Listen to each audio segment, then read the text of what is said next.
Planet Project Alien Technical Research 25, Westchester Camp Office of Central Research Number 3 Alien Life Forms Code, Aramis 3ADR3-24SM.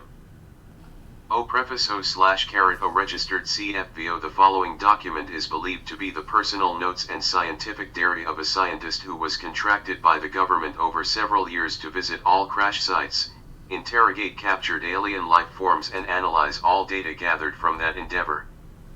He also wrote notes on or about any documents which he came in contact with, which in any way related directly or indirectly to the organization, structure, or operation for the collection of such data.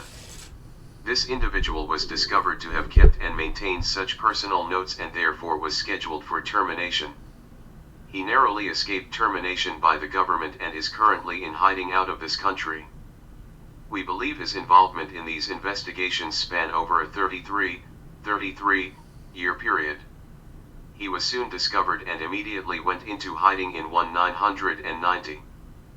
We modified his personal notes only so slightly, and only when necessary to make them flow together and read correctly. When you read this document, it may disturb you. The real facts have a tendency to do exactly that, but this information needs to get to the general public. I caution you to use your best judgment when allowing a minor child to read this document. At this time, to the best of the data we have available, there are at least 160 species or races of aliens from different galaxies, stars, and planets we have encountered. You will find as much data as we have available through 1990 on each race in the following pages, as each race is discussed. There are still more aliens we haven't encountered yet, but we feel it won't be long before we do. There will be more to come later. Note this document is the alleged result of the actions of one or more scientists creating a covered, unauthorized notebook documenting their involvement with an above top-secret government program. Government publications and information obtained by the use of public tax monies cannot be subject to copyright. This document is released into the public domain for all citizens of the United States of America. Table of Contents: The Invisible Government 1. The U.S. Government Counterintelligence Organizational Chart 2. U.S. Space Counterintelligence HQ Organizational Chart 2. Operation Majority 4. The U.SS Alien Cover-Up 5. Top Secret Magic 8. The Magic Projects 9. Magic's Contingency Plans 10. Magic's Secret Weapons Against the Aliens 1. Information from Inside Report Number 1312. Other Magic Alien Tips from Inside Report Number 1312. NSA Security System 14. Facts about Owens on Earth 1. Code Omnidata 15. Facts about aliens on Earth 1. 15.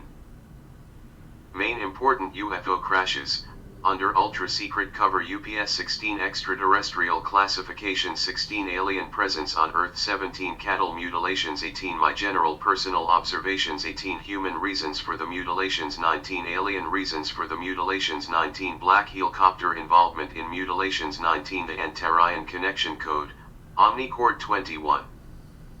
Time and UFOs 21. Crop Circles Phenomena Code, SEC Crop Phenomena, Circles Affair 23. The Dulce Base Code, JB-IL 26. The Dulce Base 26. Caught in the Game 26. Whose planet is this? 27. The Secret Activity 27. R&D and the Military Industrial Complex 27. Surviving the Future 28. The Trans-American Underground Sub-Shuttle System, TAUSS 28. Overt and Covered Research 29. Each base has its own symbol. 31. Inside the Dulce Base 31. The Town of Dulce 32. Mind Manipulation Experiments 33. Better Living Through Biotech 34. Some kinds of AUEN life forms we know about, an anthropological analysis 36. U.S. government data from autopsies of aliens 36. Uniterrestrial data, code UNA 37. Mission skills and assignments chart 40. Mission 40. Ultra-terrestrial data, code Ultron 42. Intraterrestrial data, code Interav 44. Metaterrestrial data, code Meredith 54. Paraterrestrial data, code Paramus 55. Grays 58. Extraterrestrial data, code EEPS 58, the first EEP 58, KRLL 58, Rijlian 60, the Rijlian Saga 62, alien bases at Sol 3, perimeter 63. Project Beta, the study of gray psychology 66, taxonomy of some extraterrestrial humanoids 67, grays data from autopsies 68, type A 68, type B 70, type C 72, Nordics data from autopsies type D 74, oranges data from autopsies type E 75.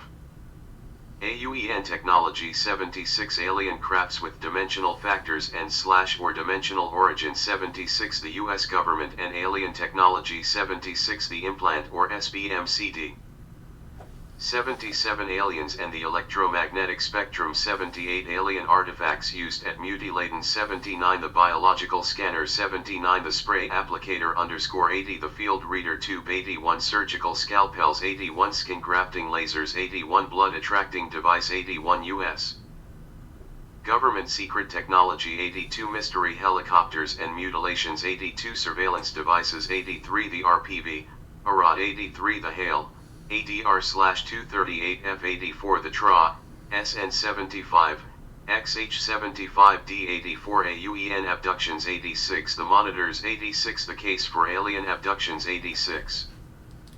The most common areas examined by the aliens 90, biological specimens, samples usually taken for abductees and / or witnesses 93, pregnancy 94, our genetic code is under siege 96, the metagene factor 98, inculcation devices and the practice of manipulation of the mind code, NAR 104.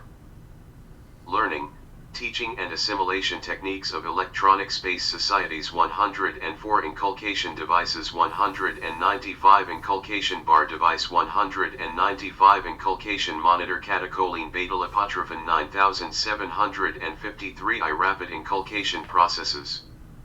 Code, NSCAC and the government 23C US Counterintelligence Organizational Chart Control Coordination, control of budgetary resources coordination only.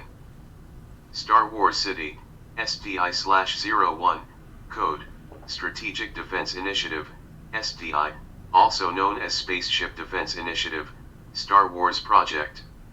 Control location, Cheyenne Mountain, Colorado Springs. U.S. Space Counterintelligence Headquarters. ADR/23 NSCOCMA7BMC Code, Marama 55 AACL 365 ADN6, Mozart, hashtag 6.2, the Invisible Government, the National Security Council, Old Executive Office Building, Washington, D.C. 20506, phone number 202-395-4974, was established by the National Security Act of 1947, 61 STAT 496, 50 U.S.C. 402. President Truman signed the National Security Act on July 26, 1947 and immediately named Secretary of the Navy Forrestal as the first Secretary of Defense. Forrestal and others were sworn in September 17, 1947. The act established under the National Security Council *, a Central Intelligence Agency headed at that time by Director *, Rear Admiral Roscoe Hillenkoetter. It provided a comprehensive program for future security of the United States, and the act created the NSC to advise the President with respect to the integration of domestic, foreign, and military policies relating to the national security, with the special duty to access and appraise the objectives, commitments, and risks. The funds for the CIA were hidden in the annual appropriations for other agencies. Today, collectively, U.S. intelligence operations, almost totally clothed in secrecy, cost more than $1 billion annually. The researchers Moore, Shandera, and Friedman have referred to briefing document, Operation Majestic 12 NSC, MJ-12 Special Studies Project. MJ-12 is said to be a top-secret research and development, intelligence operation established by President Truman on September 24, 1947. MJ-12 was a * committee set up inside the NSC. In 1954, President Eisenhower signed the secret executive order, Order Number 54-12 *. Newsweek of June 22, 1964, carried a review of the invisible government R. One of their major revelations is the existence of the special group *54-12, a hitherto classified adjunct of the National Security Council, specially changed by the President with ruling on special operations. The NSC called this group the 54-12 Committee, which gave the President responsibility of approving all black covered projects. This committee has undergone several changes over the years, and since then, has been called the Special Committee, the *303 Committee, and currently the 40 Committee, and is represented as XXXX the double cross. It is described as the Directorate of the NSC. The 40 Committee has access to advanced technology and teams to cover up, the cover UPS. In the past, this committee was headed by Dr. Henry Kissinger, code name, the Overseer *, when he gave William Colby permission to commission Howard Hughes, Summa Corporation, to build a submarine, and a special craft or salvage vessel. The salvage vessel, called Glomar Explorer *, was equipped with refrigeration capacity for up to 100 bodies. Why? In early May 1988, the former President Ronald Reagan said he often wonders what would happen if the Earth was invaded by a power from outer space star. It has also been reported that the President is briefed on UFO developments and alien visitors by Planetary Intelligence Group Number 40, Pi 40. Operation Majority CR20 M7/6.2 file, MTR/K25MWC/JL of MOOC/1972 USN. Operation Majority is the name of the operation responsible for every aspect, project, and all consequence of alien presence on Earth. Majesty was listed as the code word for the President of the United States for communications concerning this information. Grudge contains 16 volumes of documented information collected from the beginning of the United States investigation of the unidentified flying objects, UFOs, and identified alien crafts, LACs. The project was funded by the CIA, confidential funds, non-appropriated, and money from the illicit drug trade.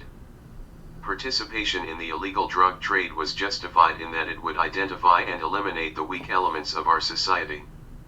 The purpose of Project Grudge was to collect all scientific, technological, medical and intelligence information from UFO and IAC sightings, as well as contacts with alien life forms.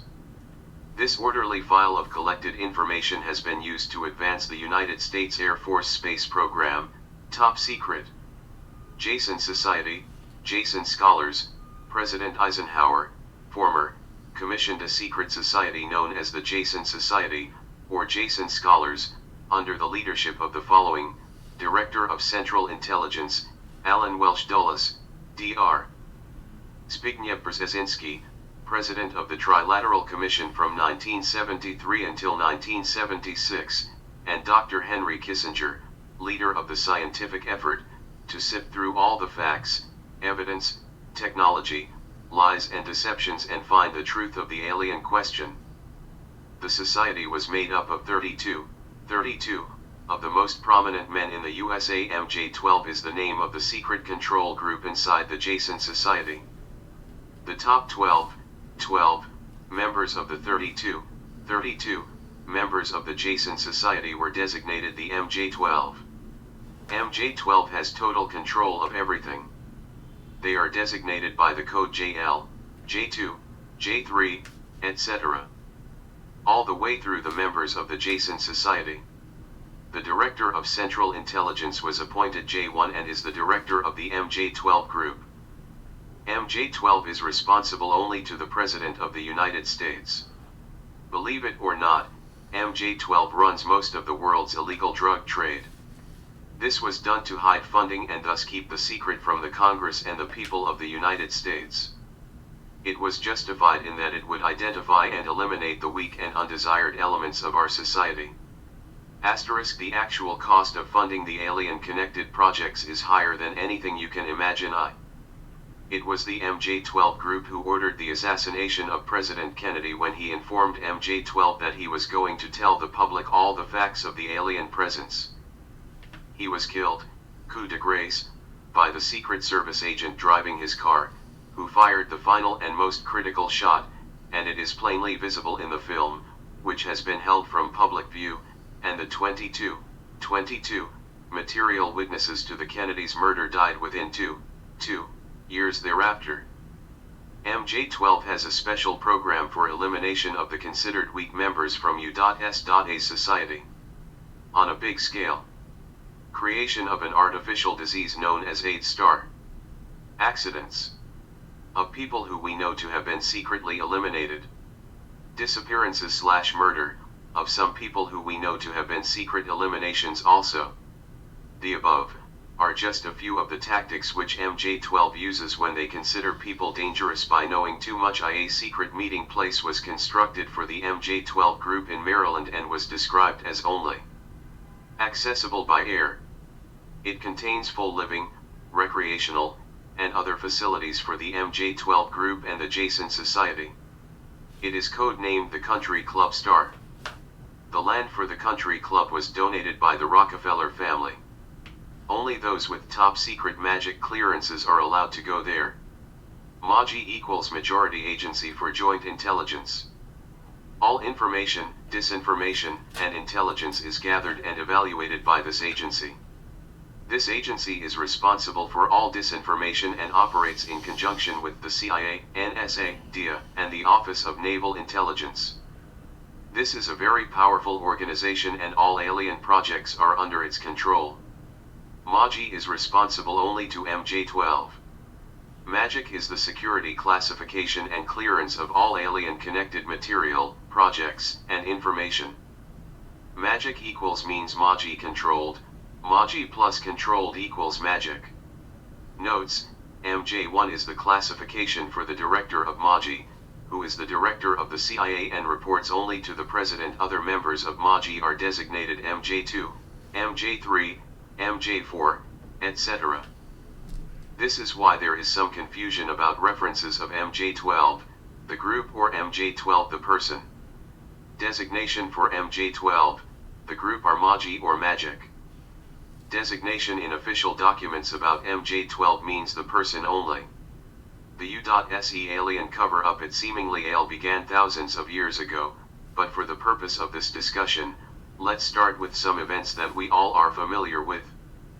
In 1947, 2 years after we set off the first nuclear explosion that our current civilization detonated, came the Kathmandu episode, where we had the first incident of a military confrontation with extraterrestrial that resulted in the death of the military pilot. It is quite evident now that our government did not know quite how to handle the situation. In 1952, the nation's capital was overflown by a series of discs. It was this event which led to the involvement of the United States Security Forces, CIA, DIA, NSA, and FBI, to try to keep the situation under control until they could understand what was happening. During this period, the original members of the group were Secretary James Forrestal, Admiral Roscoe H. Hill, and Co-Editor General Nathan P. Twining, General Hoyt S. Vandenberg, General Robert M. Montague, Dr. Vannevar Bush, Dr. Detlef Bronk, Dr. Jerome Hunsaker, Dr. Donald Menzel, Dr. Lloyd V. Bertner, Mr. Sidney W. Sowers, Mr. Gordon Gray. This group was a working group, established by the government, known as MJ-12. The MJ-12 group has been an existing group since it was created, with new members replacing others that died. For example, when Secretary Forrestal was upset at seeing the United States sold out in World War II, he wound up being sent to a naval hospital for emotional strain. Before relatives could get to him, he jumped out a 16th-story window star. People close to him consider his suicide contrived. When Forrestal died, he was replaced by General Walter B. Smith. In December of 1947, Project Sign was created to acquire as much information as possible about UFOs, their performance characteristics, and their purposes. In order to preserve security, liaison between Project Sign and MJ-12 was limited to two individuals within the Intelligence Division of the Air Materiel Command, whose role was to pass along certain types of information through channels. Project Sign evolved Project Grudge in December 1948. Project Grudge had an overt civilian counterpart named Project Blue Book, with which we are all familiar. Only safe asterisk reports were passed to Blue Book. MJ-12 was originally organized by General George C. Marshall in July 1947 to study the Roswell-Magdalena UFO crash recovery and debris. Admiral Hillenkoetter, director of the CIA from May 1, 1947 until September 1950, decided to activate the Robertson Panel, which was designed to monitor civilian UFO study groups that were appearing all over the country. He also joined NACAP in 1956 and was chosen as a member of its board of directors.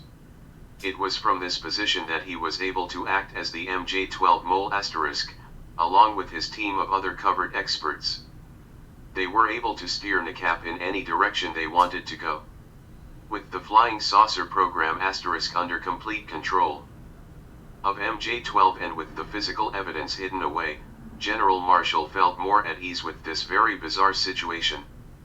These men and their successors have most successfully kept most of the public fooled for at least 39 years or more, including much of the Western world, by setting up false experts as real experts and throwing their influence behind them to make their plan work, with considerable success, until now.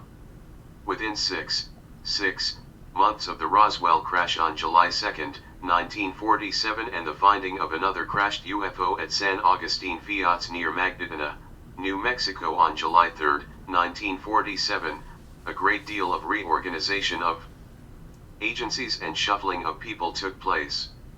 The main thrust behind the original security lid asterisk, and the very reason for its construction, was the analysis and attempted duplication of the technologies of the disks.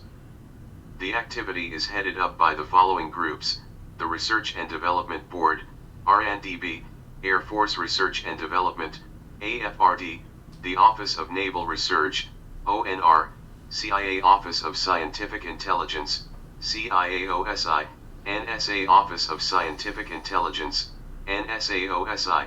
No single one of these groups were supposed to know the whole story. Each group was to know only the parts that MJ-12 allowed them to know. MJ-12 also operates through the various civilian intelligence and investigative groups. The CIA and the FBI are manipulated by MJ-12 to carry out their purposes. The NSA was created in the first place to protect the secret of the recovered flying discs, and eventually got complete control over all communication intelligence. This control allows the NSA to monitor any individual through mail, telephone, telexes, telegrams, and now through online computers, monitoring private and personal communications as they may desire.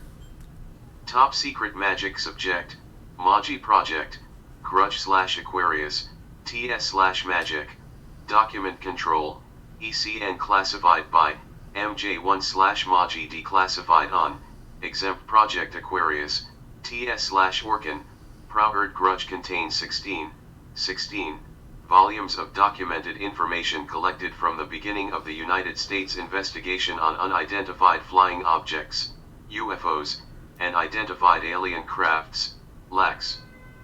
The project was originally established in 1953, by order of President Eisenhower, under control of the CIA and Maji.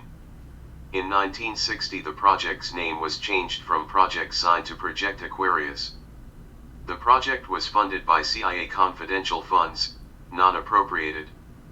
The project assumed full responsibility for investigation and intelligence of UFOs and/or LACs, after December 1969 when Project Grudge and Blue Book were closed. The purpose of Project Aquarius was to collect all scientific, technological, medical and intelligence information from UFO and IAC sightings and contacts with alien life forms. These orderly files of collected information have been used to advance the United States Air Force space program, not NASA. Aquarius is a project which compiled the history of alien presence and their interaction with Homo sapiens upon this planet for the last 25,000 years and culminating with the Basque people, Pays Basco, who live in the mountainous country on the border of France and Spain, and the Assyrians, or Syrians, originally from the Sirius star. TS/Orcom, The preceding briefing is a historical account of the United States government's investigation of aerial phenomena, recovered alien aircraft, and contacts with extraterrestrial life forms. The projects under Project Aquarius *1. TS/ORCOM, Project Plato, Proerd, Aquarius, originally established as part of Project Sign in 1954, its mission was to establish diplomatic relations with aliens. This project was successful when mutually acceptable terms were agreed upon. These terms involved the exchange of technology for secrecy of alien presence and non-interference in alien affairs. Aliens agreed to provide MAGI with a list of human contacts on periodic basis. This project is continuing at a site in New Mexico. 2. TS/ORCOM, Project Sigma, Proerd, Aquarius, originally established as part of Project Sign in 1954. Became a separate project in 1976. Its mission was to establish communication with the aliens. This project met with positive success. In 1959, the United States established primitive communications with aliens. On April 25, 1964, a U.S. Air Force intelligence officer met with aliens at Malomar Air Force Base, New Mexico. The contact lasted for approximately 3 hours. After several attempted methods of communications, the intelligence officer managed to exchange basic information with the aliens. This project is continuing at a site in New Mexico. 3. TS/ORCOM, Project Redugdheit, Proerd, Grudge, originally established in 1954. Its mission was to test and fly recovered alien aircraft. First attempts resulted in the destruction of the craft and the death of the pitot. This project was resumed in 1972. This project is continuing in Nevada. 4. TS/ORCOM, Project Snowbird, Proerd, Red Light, originally established in 1954.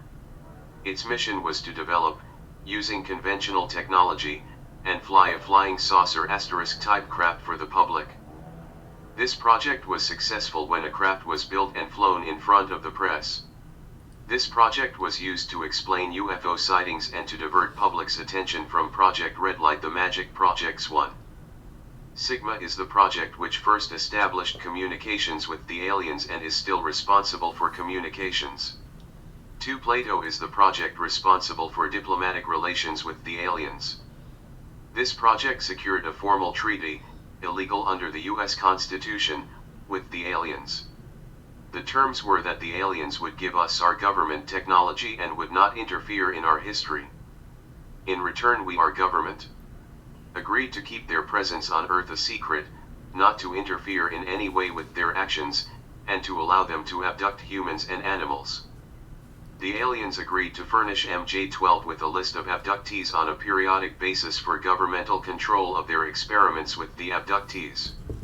3. Aquarius is the project which compiled the history of the alien presence and interaction on Earth and the Homo sapiens. 4. Garnet is the project responsible for control of all information and documents regarding the alien subjects and accountability of their information and documents. 5. Pluto is a project responsible for evaluating all UFO and IAC information pertaining to space technology. 6. Pounce project was formed to recover all downed and/or crashed craft and aliens. This project provided cover stories and operations to mask the true endeavor, whenever necessary. Covers which have been used were crashed experimental aircraft, construction, mining, etc. This project has been successful and is ongoing today. 7. NRO is the National Recon Organization based at Fort Carson, Colorado. It's responsible for security on all alien or alien spacecraft connected to the projects. 8. Delta is the designation for the specific arm of NRO which is especially trained and tasked with security of all magic projects. It's a security team and task force from NRO especially trained to provide alien task projects and Luna security, also has the code name, Men in Black *. This project is still ongoing. 9. Blue Team is the first project responsible for reaction and/or recovery of downed and/or crashed alien craft and/or aliens. This was a U.S. Air Force Material Command project. Tensine is the second project responsible for collection of intelligence and determining whether alien presence constituted a threat to the U.S. national security. Sign absorbed the Blue Team project. This was a U.S. Air Force and CIA Project 11. Reductite was the project to test fly recovered alien craft. This project was postponed after every attempt resulted in the destruction of the craft and death of the pilots. This project was carried out at Area 51, Groom Lake, Dreamland, in Nevada. Project Red Light was resumed in 1972. This project has been partially successful. UFO sightings of craft accompanied by black helicopters are Project Red Light assets. This project is now ongoing at Area 51 in Nevada. 12. Snowbird was established as a cover for Project Red Light. A flying saucer asterisk type craft was built using conventional technology.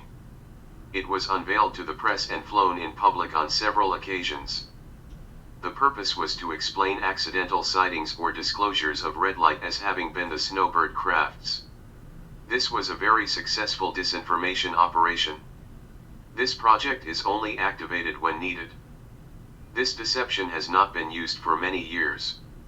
This project is currently in mothballs, until it is needed again. 13 Blue Book was a U.S. Air Force, UFO, and alien intelligence collection and disinformation project. This project was terminated and its collected information and duties were absorbed by Project Aquarius. A classified report named Grudge/Blue Book, report number 13, is the only significant information derived from the project and is unavailable to the public, from what I read before from other sources. This report number 13 talked about everything inside the Grudge history. Magic's contingency plans. In 1949, MJ-12 evolved an initial plan of contingency called MJ 1949-04P/78 that was to make allowance for public disclosure of some data should the necessity present itself. General Doolittle made a prediction that one day we would have to reckon with the aliens and the Grudge/Blue Book. Report number 13 stated that it appeared that General Doolittle was correct. The Grudge/Blue Book report number 13 also mentioned that the document stated that many military government personnel and civilians have been terminated, murdered without due process of law, when they had attempted to reveal the secret Plan A, contain or delay release of information code, Magic/STR/M03CCPN24. This plan called for the use of Majestic 12 as a disinformation ploy to delay and confuse the release of information should anyone get dosed to the truth. It was selected because the similarity of spelling and the similarity to MJ-12. It was designed to confuse memory and to result in a fruitless search for material which did not exist, i.e. William Moore's documents. Plan B: should the information become public or should the aliens take over? This plan called for a public announcement that a terrorist group had entered the United States with an atomic weapon. It would be announced that the terrorists planned to detonate the weapon in a major city. Martial law would be declared and all persons with implants would be activated by the aliens. That person, in this specific case, would be rounded up by Magic along with all dissidents and would be placed into concentration camps. The press, the radio, and TV would be nationalized and controlled. Anyone attempting to resist would be arrested or killed. Magic's secret weapons against the aliens. Although better weapons are being developed every day, the following are a few of the originals created. Gabriel is a project to develop a high-frequency pulse sound-generating weapon. It was said that this weapon would be effective against the alien crafts and their beam weapons. Specifications about the Gabriel project shows high-frequency microwave projections included. Joshua is a project to develop a low-frequency pulse sound-generating weapon. The weapon was developed and assembled at Lingtemco Vought in Anaheim, California. It was described as being able to totally level any man-made structure from a distance of 2 miles. It was tested at White Sands Proving Grounds. It was developed between 1975 and 1978. It is a longhorn-shaped device connected to a computer and amplifiers. Lingtemco Vought, LTV, has since moved from its Anaheim facility, which was near the Grand Hotel across the street from Disneyland. Specifications about the Joshua project show low frequency generated with microwave projection included. Excalibur is a weapon to destroy the alien underground bases. It is to be a missile capable of penetrating 1,000 meters of tufa/hard-packed soil, such as that found in New Mexico, with no operational damage. Missile apogee not to exceed 30,000 feet above ground level, AGL, and impact must not deviate in excess of 50 meters from designated target. The device will carry a 1 to 10 megaton nuclear warhead. The secret for a self-contained missile drill ** a vertical shaft over 1,000 meters deep consists in an energosynthetizer microwave deflector in the missile warhead star. OBS Magic has five other major weapons to use against aliens, but I don't have the data on or about these weapons yet. Information from NCO Grudge/Blue Book. Report number 13. Eve is the name or designation given to the live alien captured at the 1947 Roswell, New Mexico crash. He died in captivity. Eve means extraterrestrial biological entity. KRLL was the first alien ambassador to the United States of America. Guests were aliens exchanged for humans who gave us the balance of the Yellow Book at the onset in 1972. There were only three left alive. Now we have around 4,000. They were called alien life forms, ALFs, or OBS. They have a big tendency to UE. Yellow Book is all that we know about alien technology, culture, and their history. Religion. The aliens believe in a universal cosmic God. The aliens claim that men are hybrids who were created by them. They claim all religion was created by them to hasten the formation of a civilized culture and to control the human race. They claim that Jesus was a product of their efforts. The aliens have furnished proof of their claims and have a device that allows them to show audibly and visually any part of history that they or we wish to see. Alien bases exist in the four Comer areas of Utah, Colorado, New Mexico, and Arizona. 6 bases were described in 1972, all on Indian reservations, and all in the four Comer area. The base near Dulce was one of them. Also bases at California, Nevada, Texas, Florida, Maine, Georgia, and Alaska. Craft recoveries. The documents stated that many craft had been recovered. The early ones from Roswell, Aztec, Roswell again, Texas, Mexico, and other places, which will be discussed later. Abductions were occurring long before 1972. Early civilizations refer to these incidents. The document stated that humans and animals were being abducted and or mutilated. Many vanished without a trace.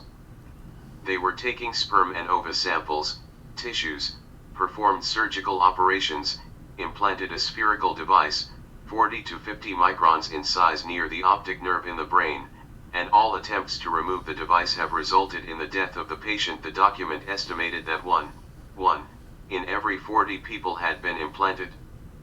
This implant was said to give the aliens total control of the human.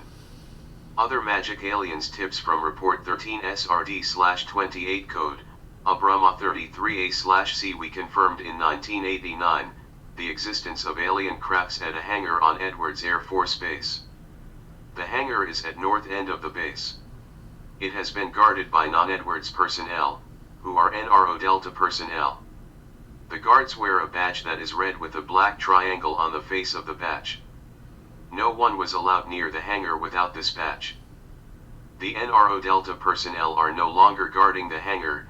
Edwards security forces are guarding it now, and they are instructed to check the hangar each hour and report the status. NRO. In addition, they have been instructed never to enter the hangar, even if it has been broken into. The hangar is still locked and no one is allowed inside without special authorization from NRO/Delta. We also have confirmed the existence of alien materials at another special hangar at Edwards AFB. The badge insignias that are on some alien crafts and alien flags is called a trilateral insignia, triad. 7y/n/v_ found on some spacecrafts mark spaces and landing sites. This symbol is visible, only when viewed from directly overhead. 1 OXO. The symbol is found on some Regalian spacecraft and their uniforms. Luna 2, code name for the location of the second most important underground Rijlian base in New Mexico. The base is alien-controlled and NRO, Delta, and alien-protected. Luna is ongoing. Far side of the moon is the term used in reference to inside Luna 2. The Luna 2 underground base, UFOiologists, and some other various people who have stumbled upon this term have a misunderstanding and believe that it was a reference to Luna 1, the moon base. NSA Security System. The National Security Agency, NSA, was created to protect the secretly recovered flying discs, and eventually got complete control over all communication intelligence. This control allows the NSA to monitor any individual through the mail, telephone, telex, faxes, telegrams, and now through online computer, monitoring private and personal communications as they choose.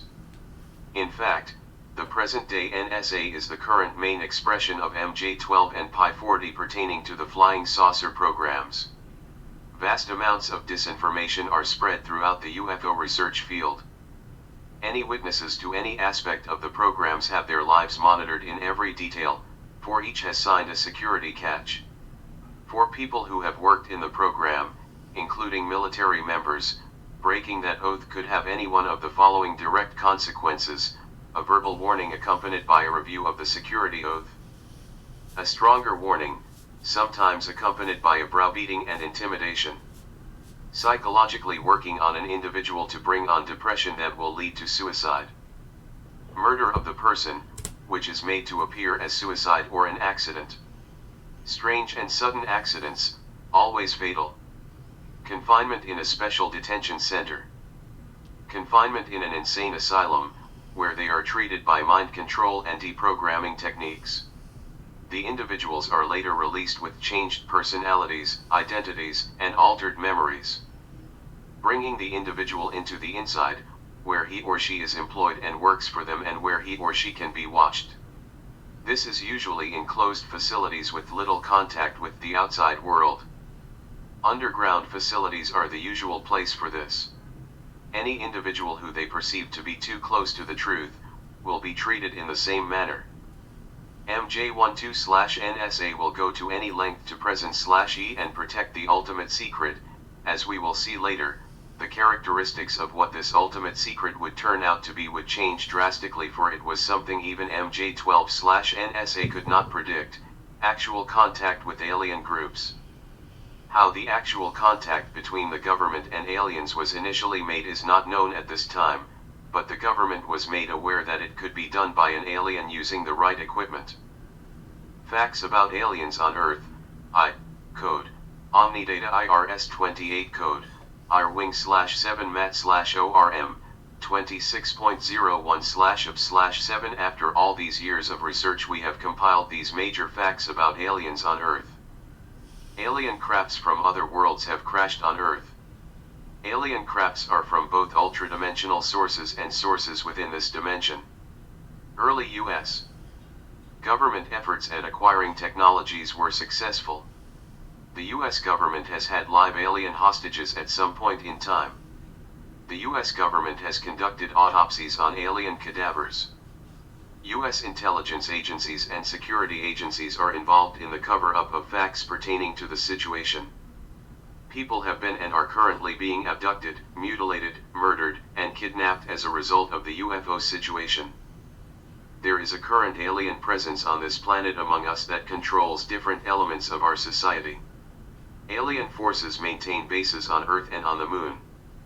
The U.S. government has had a working relationship with alien forces for some time, with the express purpose of gaining technology in gravitational propulsion, beam weaponry, and mind control.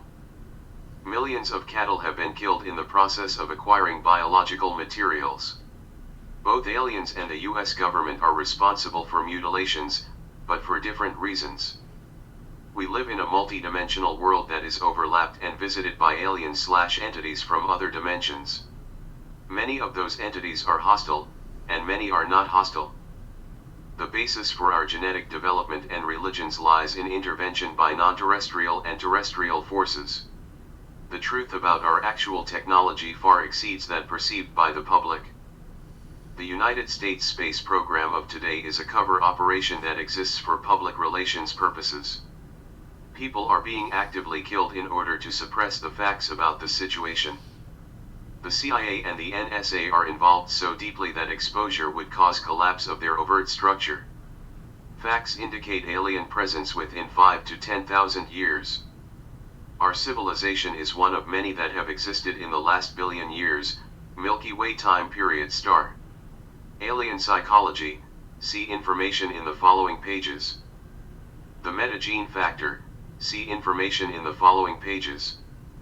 Main important UFO crashes, under ultra-secret cover UPS New Mexico, USA Roswell San Augustine Flats Aztec 1947 to 1948 cause, affected by a new experimental radar type node. This U.S. radar is the basis to the Joshua and Gabriel * defense projects. California, desert, USA 1952 cause, unknown Mexico, Sonora Desert 1955 cause, unknown Florida, Everglades, USA 1959 cause, affected by radar. Texas, Dayton, USA 1961 cause, unknown Brazil, Mato Grosso 1966 cause, unknown Uruguay, Salto 1970 cause, unknown Brazil, Amazon 1976 cause, unknown Mexico, Gulf of Mexico 1979 cause, unknown Argentina, Andes 1979 cause, unknown Alaska, Fairbanks, USA 1981 cause, UFO malfunction. Of course there were other crashes, however, I was not sent on those investigations. Some of the other confirmed crashes occurred in Europe, Africa, China, Soviet Union, and Australia, just to name a few. With possible other unconfirmed crashes occurring in the Philippines and New Zealand. Extraterrestrial classifications. Guests invited aliens, with authorization of the US government to stay on Earth. Visitors aliens who have come to Earth for unknown missions. Prisoners captured aliens by the US government and/or other governments. Researchers aliens who have come to Earth for scientific motives. Intruders or malevolence. Neutrals, colonizers, interactors, aliens who are dangerous for our civilization because they don't respect our society. Aliens who just observe our civilization and never interfere with us. Small groups of aliens who have decided to live among us, like us. Small groups of aliens who have decided to interfere with our history, making changes when it's possible. Alien presence on Earth. There are some 160, or more known types of aliens visiting our world, Earth, at the present time. These are the most commonly seen types: Greys, Type 1, the Rigelians from the Rigel star system and are approximately 4 feet tall. With a large head containing large slanted eyes, who worship technology and don't care about us. The type popularized in the Communion * book by Strieber. They need vital secretions for their survival, which they are getting from us, Earthlings. Greys, Type 2, come from the Zeta Reticuli 1 and 2 solar systems. Same general appearance as a Type 1, although they have a different finger arrangement and a slightly different face. These Greys are more sophisticated than the Type 1s, They possess a degree of common sense and are somewhat passive. They don't require the secretions that the Type 1s, do. Greys, Type 3, simple cloning form of Types 1 and 2 above. Their lips are thinner, or no lips. They are subservient to the Type 1 and 2 Greys above. Nordics, blondes, Swedes known by any of these names. They are similar to us. Blonde hair, blue eyes, some have dark hair and brown eyes and they're shorter in height. They will not break the law of non-interference to help us. They will only intervene if the Greys' activity were to affect us directly. Nordic clones. They appear similar to us but with a gray tinge to their skin. These Nordics are controlled drones, created by the Greys, Type 1s, intradimensional, not paraterrestrial, entities that can assume a variety of shapes. basically of a peaceful nature. Short humanoids 1.5 to 2.5 feet tall, with skin bluish in color. They are seen quite frequently in Mexico near Chihuahua hairy dwarfs, orange. They are 4 feet tall and weigh about 35 pounds. Their hair is the color of red. They seem to be neutral and respect intelligent life form. A very tall race. They look like us but are 7 to 8 feet tall. They are united with the Swedes. Men in black, MIPS. They are not from the Delta or NRO division of the government. They are oriental or olive-skinned. Their eyes are sensitive to light and have vertical pupils. They have very pale skin on some types. They do not conform easily to our social patterns. Usually they wear black clothes, sometimes all white or gray clothes, wear sunglasses, and drive black cars. In groups they all dress alike. Sometimes time disoriented. They cannot handle a psychological curveball or interruption to their plans. They very often intimidate UFO witnesses and impersonate government officials. Equivalent of our CIA from another galaxy. Cattle mutilations. General chronology. In the middle of 1963, a series of livestock attacks occurred in Haskell County, Texas. In a typical case, an Angus butt was found with its throat slashed and a saucer-sized wound in its stomach. The local population attributed the attacks to a wild beast of some sort, a so-called vanishing varmint. As it continued throughout the Haskell County, the bloodluster assumed somewhat more mythic proportions and a new name destined to endure, the Haskell Rascal Star.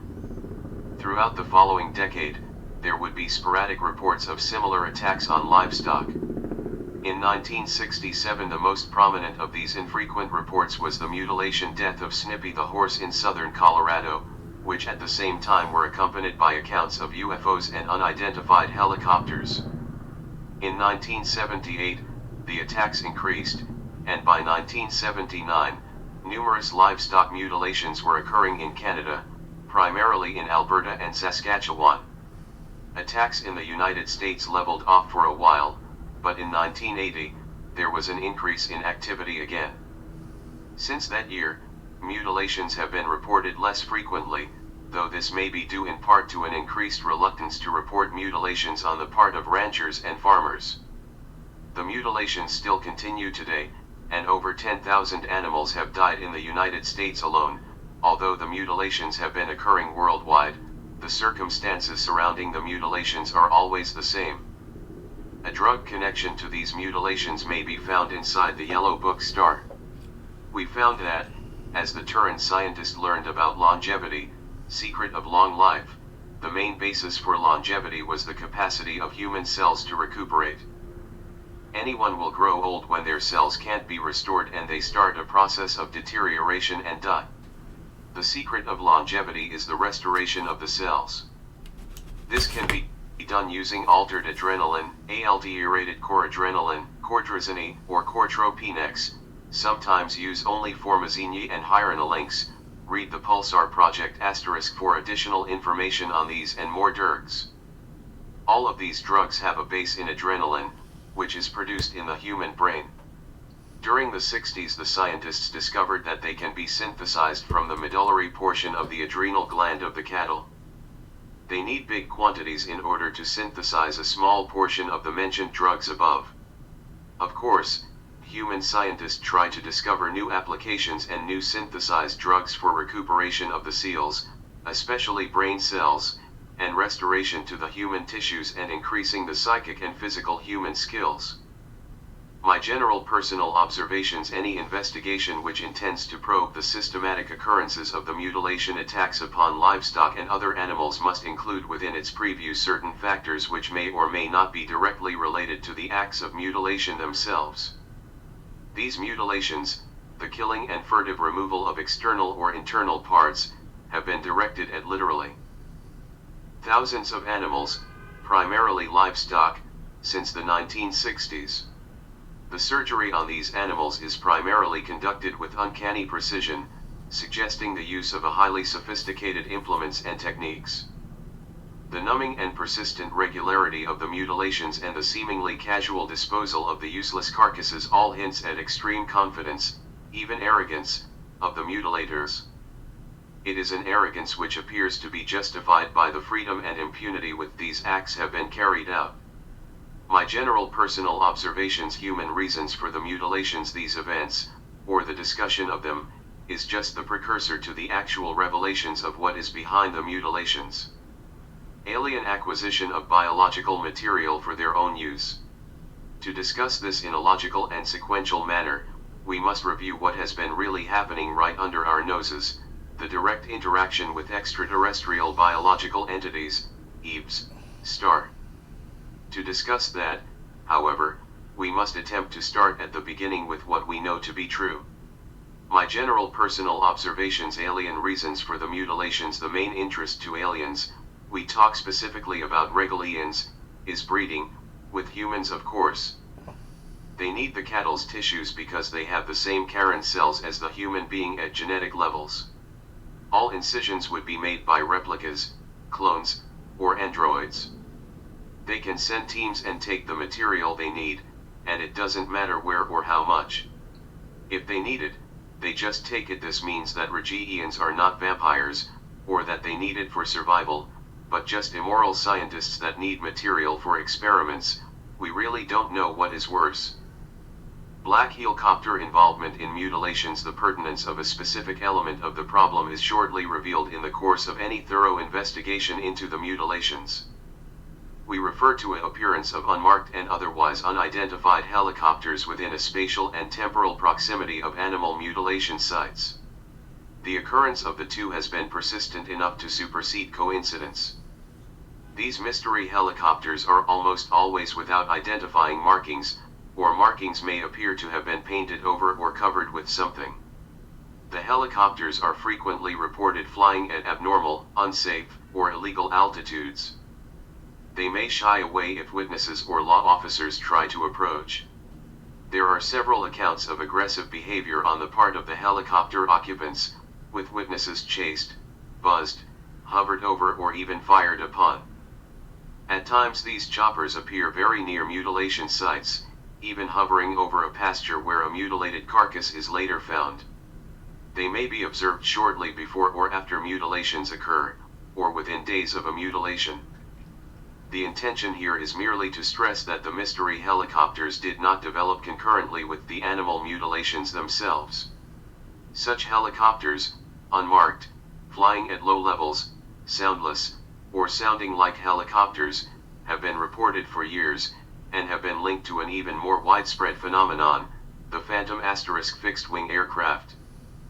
As far as Tom Adams is concerned, the answer could be a combination of the above explanations. There also has been speculation that they are involved in biological experiments with chemical or biological warfare or the geobotanical pursuit of petroleum and mineral deposits. On one occasion, an Army Standard type scalpel was found at a mutilation site.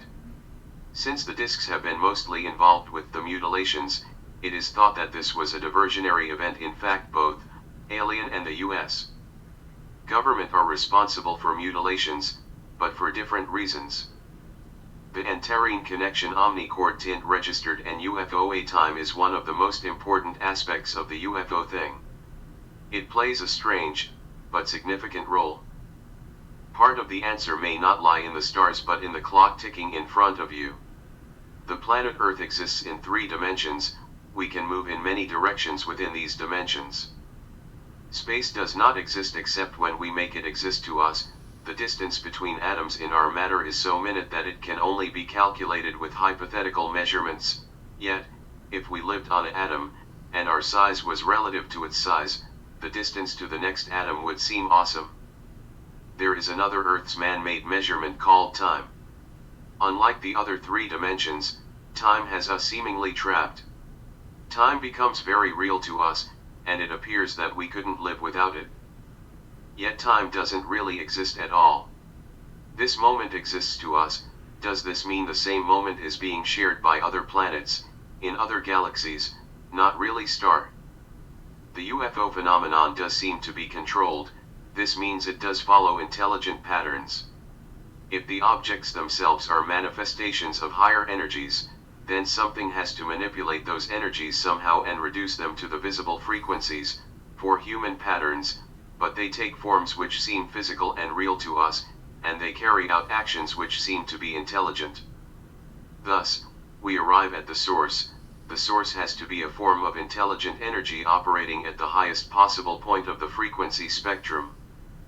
If such an energy exists at all, it might permeate the universe and maintain equal control of each component part because of its very high frequency, so high that the energy particles are virtually standing still.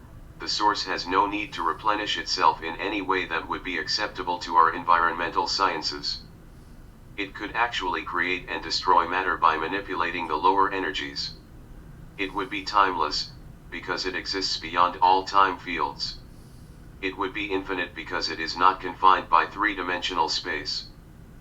Perhaps if we were in a pure energy state, each particle of energy would itself serve as a synapse, and information could be stored by a slight alteration in frequency.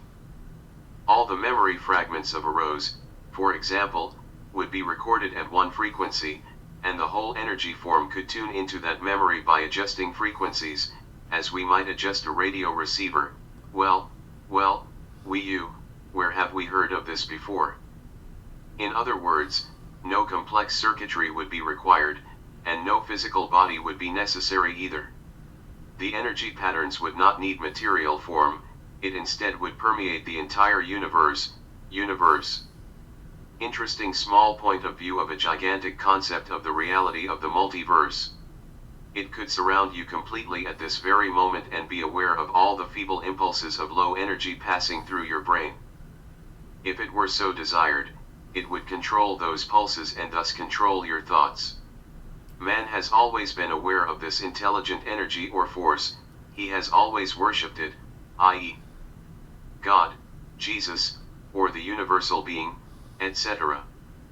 1. Our first conclusion is that some UFOs originate from beyond our own time frame or time cycle. 2. Our second conclusion is that the source has total foreknowledge of human events and even individual lives, since time and space are not absolutes. These two conclusions are compatible. It is that all human events occur simultaneously when viewed by a greater intelligence. If a greater intelligence wants to communicate with a lower form, all kinds of problems are presented. The communication must be conducted in a manner which will be meaningful and understandable to the lower life form. An acceptable frame of reference must be found and utilized. The UFO phenomenon is frequently reflective, that is, the observed manifestations seem to be deliberately tailored and adjusted to the individual beliefs and attitudes of the witnesses. Contact EES are given information which, in most cases, conforms to their beliefs. UFO researchers who concentrate on one particular aspect or theory find themselves inundated with seemingly reliable reports which tend to substantiate that theory. Soviet researchers' extensive experiences with this reflective factor led them to carry out weird experiments which confirmed that a large part of the reported data is engineered and deliberately false. The witnesses are not the perpetrators, but merely the victims. The apparent purpose of all this false data is multifold. Much of this is meant to create confusion and diversion. Some of it has served to support certain beliefs which were erroneous but which would serve as a stepping stone to the higher, more complex truth. Whole generations have come and gone, happily believing in the false data, unaware that they were mere links in the chain. If it were all understood too soon, we might crumble under the weight of the truth. The planet Earth is covered with windows, corridors, tunnels, and or gates, into those other unseen worlds. We have the instruments to detect them, and if we decide to use them, we would find that these windows are the focal point for super high frequency waves, the rays of ancient lore. These rays might come from Orion or the Pleiades star system as the Terrans ancients claimed, or they might be part of the great force that emanates throughout this universe, perhaps from the Antares star system. The UFOs have given to the Terrans the evidence that such rays exist now. Slowly, we are being told why. Observers from the Antares star system are watching the Terrans and they know the guidelines for warp zones come from the center of the Antares star system and draw tunnels for several main Points of this and other universes. They are gates for several travelers from all universes. Of course there are many more focus points, when other rays come from around the universe. Crop circles phenomena code, SEC crop phenomena, circa e affair. The better way to understand the so-called crop phenomena, circles that appear in fields, is by the folioing example, -6 QVV. We, the people of Earth, exist at the third dimension because our atoms have a specific frequency which makes us able to exist at the third dimension. This specific frequency is stable enough for our lifetime. One quick idea of dimensions tells us, first dimension is just a plain point. That's the whole idea behind the multiverse concept, not just one universe but an infinite number of parallel universes. Using math to make a simplification of this concept tells us that there are no limits of the higher or lower number that exist. It's impossible to figure these numbers like it's impossible to figure the extension of possibilities of the multiverse. If we are capable of accelerating or decelerating the frequencies to make us able to exist in the third dimension, we can jump to the STH dimension, or the multiverse. To understand this idea better, try to think that all this is just like listening to a radio set. When you listen to a radio set, you are listening to a single radio station, on a single frequency. By changing to a different radio station, you have to change to a different frequency. This is accomplished by the frequency tuning dial on the front of the radio set, but because you are listening to a single radio station, on a single frequency, does not mean that other stations on other frequencies do not exist, right? Same thing with the other universes from the multiverse, they're at other different frequencies than we are, and we just don't know it yet. Why are we in the third dimension and they are in the fifth dimension? Why not the reverse? Simple, it's based on perspective. They see us as their fifth dimension and we see them as our fifth dimension star. Again, it is just a question of perspective. The other dimensional travelers come to our dimension by using some process of acceleration of particles and give them the capability of jumping between dimensions, but why did they select England first, and then why the fields? The answer is England had all of the right conditions for one of several civilizations that exist in the multiverse to be able to contact us through crop circles. All answers of how they were able to accomplish this task lie in a vast prehistoric energy circuit. England has a complex web of energy running in interlinks with tumuli, ancient graves, and stone circles or hanges, and all of the sites, hanges, mounds, and stone circles were constructed in relation to underground water linked with energy lines. This creates some sort of natural electromagnetic force field created by the water, combined with the presence of underground quartz deposits. Also, the lunar gravitational effects on the water, land mass, and the buildup of an electrical magnetic charge from the quartz produces a periodic energy discharge. The energy bolts give the necessary conditions for these other dimensional civilizations to be able to start experimenting with our universe and/or planet. They have started to send probes here, in order to know more about the natural conditions for our universe and planet. The probes are limited to one specific semi-dome of energy, a circle, in a field in the above sketch. Our eyes wouldn't be able to see the probe at that moment, because of our visual limitation, of not being able to see the frequencies between the frequencies of infrared and ultraviolet. Of course, if you were able to detect the device using infrared or ultraviolet equipment, then you would be able to see it. The crop circle phenomena didn't start now, or even a few decades ago. It started centuries ago and just got more and more complex. Normally you detect the proximity of a circle by ionization of the air near you, i.e. changes of the temperature and/or a characteristic sound produced by the acceleration of particles, when they are semi-stable at our reality. They are now experimenting all over the planet, always looking for similar conditions to England to send messages, very particular messages asterisk, using domes, which are fluxes of particles from their O and O. Very soon they will be able to make a total materialization and real existence at our reality. Particle Accelerator Device. The Dulce Base Pound Code, JB3FSTFN. The following material comes from people who know the Dulce underground base exists. They are people who worked in the labs, abductees taken to the base, people who assisted in the construction, intelligence personnel, NSA, CIA, etc., and some specific UFO inner-Earth researchers. This information is meant for those who are seriously interested in the Tulsa base. For your own protection, be advised to use caution * while investigating this complex. An ongoing investigation made by J.B. Ill, code SR 24.3b7. The Tulsa base. This facility is a genetics lab and is connected to Los Alamos via tube shuttle. Part of their research is related to the genetic effects of radiation, mutation and human genetics. Its research also includes other intelligent species as well, alien biological life form entities *.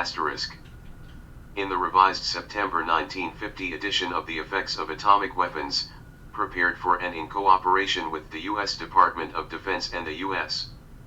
Atomic Energy Commission, under the direction of the Los Alamos Scientific Laboratory, we read about how complete underground placement of bases is desirable.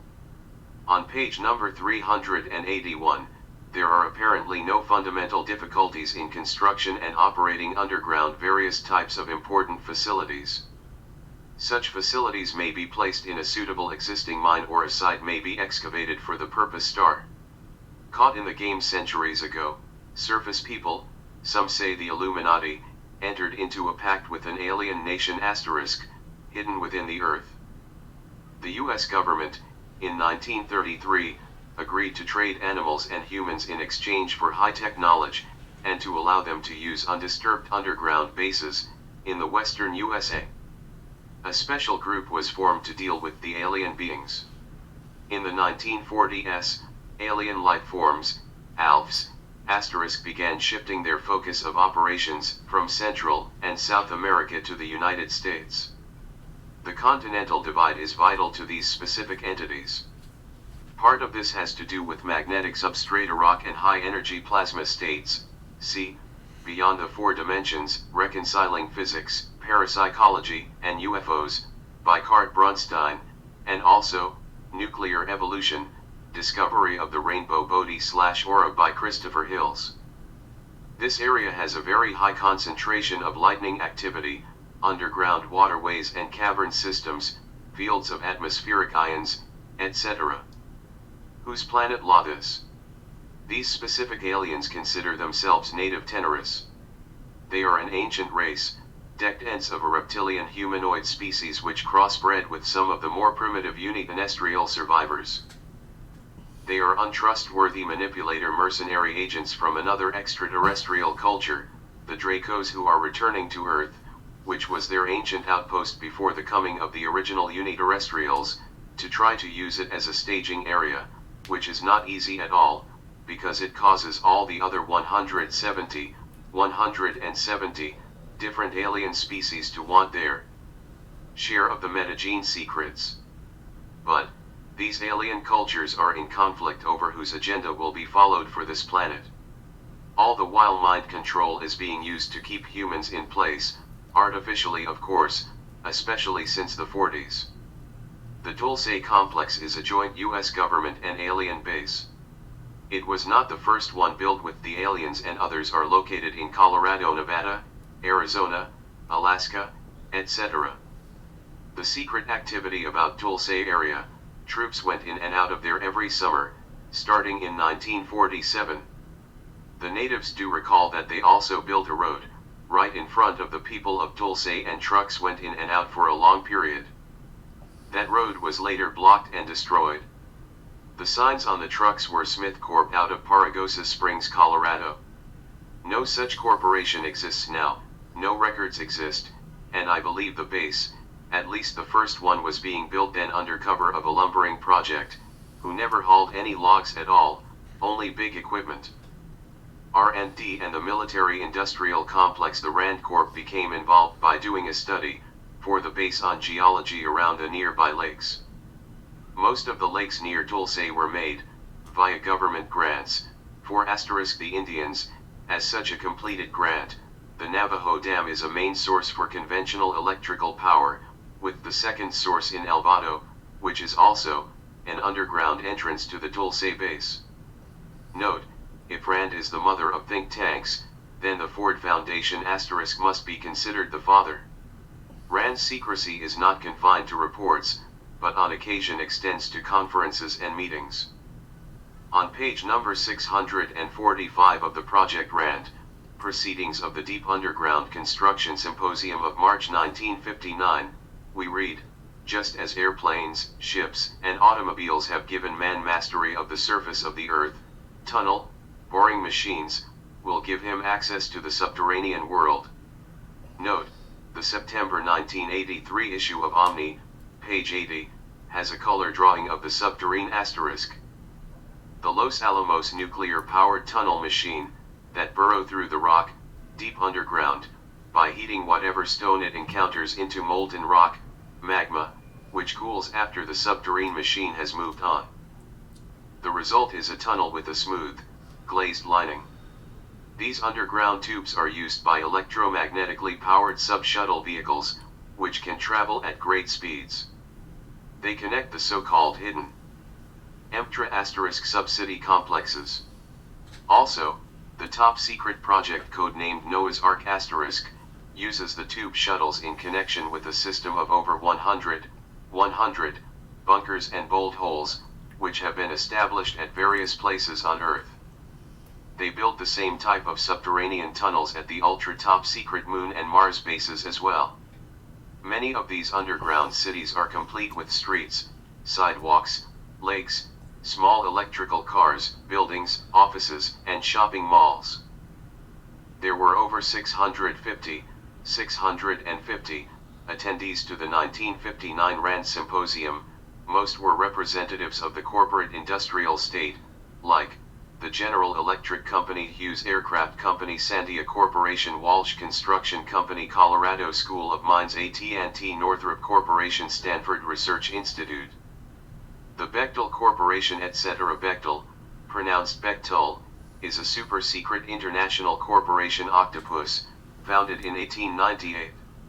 Some say the firm now is really a shadow government *, a working arm of the CIA.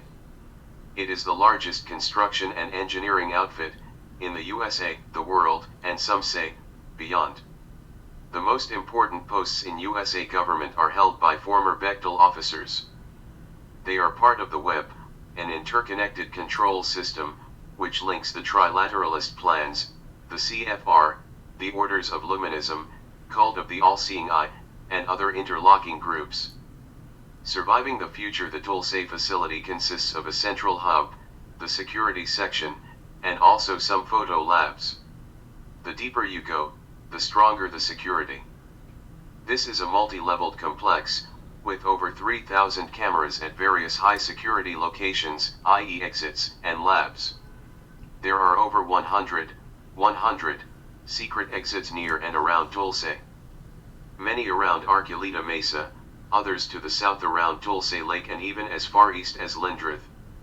Note, deep sections of the complex connect into natural cavern system. A person who worked at the base, CR24/ZM35 File 4, who had an Ultra 7B * clearance, reports the following: there may be more than 7 levels, but I only know of 7. Most of the aliens are on levels 5, 6, and 7. Alien housing is on level 5. Transamerican Underground Sub-Shuttle System, TAUSS. Overt and covert research within Tulse. As U.S. Energy Secretary, John Harrington named the Lawrence Berkey Laboratory and New Mexico's Los Alamos National Laboratory to house new advanced genetic research centers as part of a project to decipher the human genome. The genome holds the genetically coded instructions that guide the transformation of a single cell, a fertilized egg, into a biological being. The Human Genome Project may well have the greatest direct impact on humanity of any scientific initiative before us today *, said David Shirley, director of the Berkeley Laboratory. Covertly, this research has been going on for years, at Tulse Labs. Level number 6, at Tulse, is privately called Nightmare Half. It holds the genetic labs. Reports from workers, CR24/ZM52 File 7, who have seen bizarre experimentation, are as follows. I have seen multi-legged humans that look like half human, half octopus. Also reptilian humans, and furry creatures that have hands like humans and cries like a baby. It mimics human words, and also huge mixture of lizard humans in cages. There are fish, seals, birds and mice that can barely be considered those species. There are several cages, and vats of winged humanoids, grotesque bat-like creatures about 3.5 to 7 feet tall. Gargoyle-like beings and draco-reptoids. Level number 7 is worse, row after row of several humans and humanoids, hundreds, perhaps thousands, in cold storage. Here too are embryo storage vats of humanoids. In various stages of development I frequently encountered humans in cages, usually dazed or drugged, but sometimes they cried and begged for help. We were told they were hopelessly insane and involved in high-risk drug tests to cure insanity. At the beginning, we were told never try to speak to them at all. At the end we believed that story. Finally in 1978, a small group of workers discovered the truth. It began the Dulce Wars, and a secret resistance unit was formed. Note, there are over 18,000 aliens at the Dulce complex at this time. In late 1979, there was a confrontation over weapons. A lot of scientists and military personnel were killed. The base was closed for a while, but now, it is currently active again. Notes: 1. Human and animal abductions, for their blood and other parts, slowed in the mid-1980s, when the Livermore Berkeley labs began production of artificial blood for Dulce and its sister complexes. 2. About the confrontation, human and alien at Dulce, 82 people were killed between scientists and the National Recon Group, the Delta Group, which is responsible for security of all alien-connected projects. Also, there were hundreds of other wounded people and 130. This type of entity is one that abductees and contactees have seen in underground breeding facilities since 1963. They are bred by the thousands in underground facilities. The Dulce facility is the most well-known place that this activity occurs, although there are at least another 26 bases within the United States that have similar facilities. The Delta Group, within the intelligence support activity, have been seen with badges which have a black triangle on a red background. A delta is the fourth letter of the Greek alphabet. It has the form of a triangle, and figures prominently in certain Masonic signs. Each base has its own symbol. The Dulce base symbol is a triangle with the Greek letter T within it, and then the symbol is inverted, so the triangle points down. The insignia of asterisk, a triangle and three lateral lines has been seen on alien transport craft, the trilateral symbol. Other symbols mark landing sites and alien craft. Inside the Dulce base, security officers wear jumpsuits, with the Dulce symbol on the front upper left side. The standard hand weapon at Dulce is a flash gun asterisk, which is good against human and aliens. They use a retina reader for identification in substitution of the old ID cards, but the ID card readers are still used in card slots, for the doors and elevators, which had the Dulce symbol above the ID photo. After the second level, everyone is weighed in the nude, then given a uniform. Visitors are given one off-white uniform. In front of all sensitive areas are the retina readers and scales built. Under the doorway, by the door control, the clearance is checked, identity is checked, and also the weight. Any possible change over 2 pounds and a security yellow is alerted.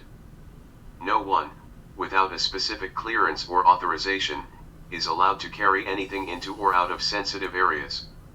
All supplies are put through a security conveyor system. The alien symbol language, Grey and Nordic, appear a lot at the facility. During the construction of the facility, which was done in stages, over many years, the aliens assisted in the design and construction materials. Many of the things assembled by the workers were of a technology they could not understand, yet, nowadays it is a different story. It would function when fully put together. Example, the elevators have no cable, they are controlled magnetically. The magnet system is inside the walls. There are no conventional electrical controls. All is controlled by advanced magnetics. That includes a magnetically induced, phosphorescent, illumination system. There are no regular light bulbs, and all exits are magnetically controlled.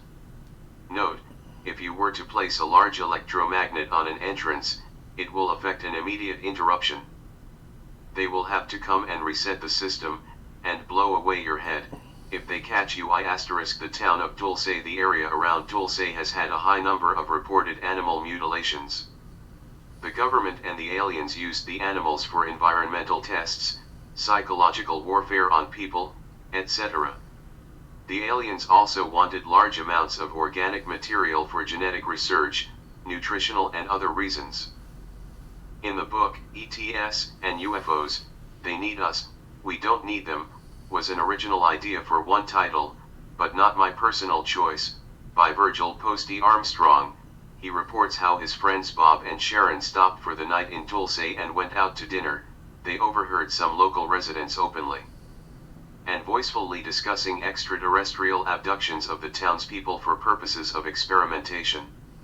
The ETS were taking unwilling human guinea pigs from the general populace of Dulce and implanting devices in their heads and bodies.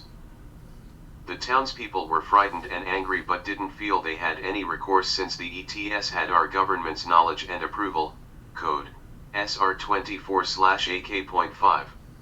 Recently, participants in a field investigation, code SR 24/R25/AK.2, of the area near Arculeta Mesa, were confronted by two small hovering spheres. They all became suddenly ill and had to leave the area. Several Dulce residents are not naturally from this area. Single people, and even couples with children, have just come to the town of Dulce since 1948. Generations of frozen agents occupied in suspect positions, like at work in a gas station, drugstore, bar, restaurant, etc. They're there to listen and report anything which violates their limit of security.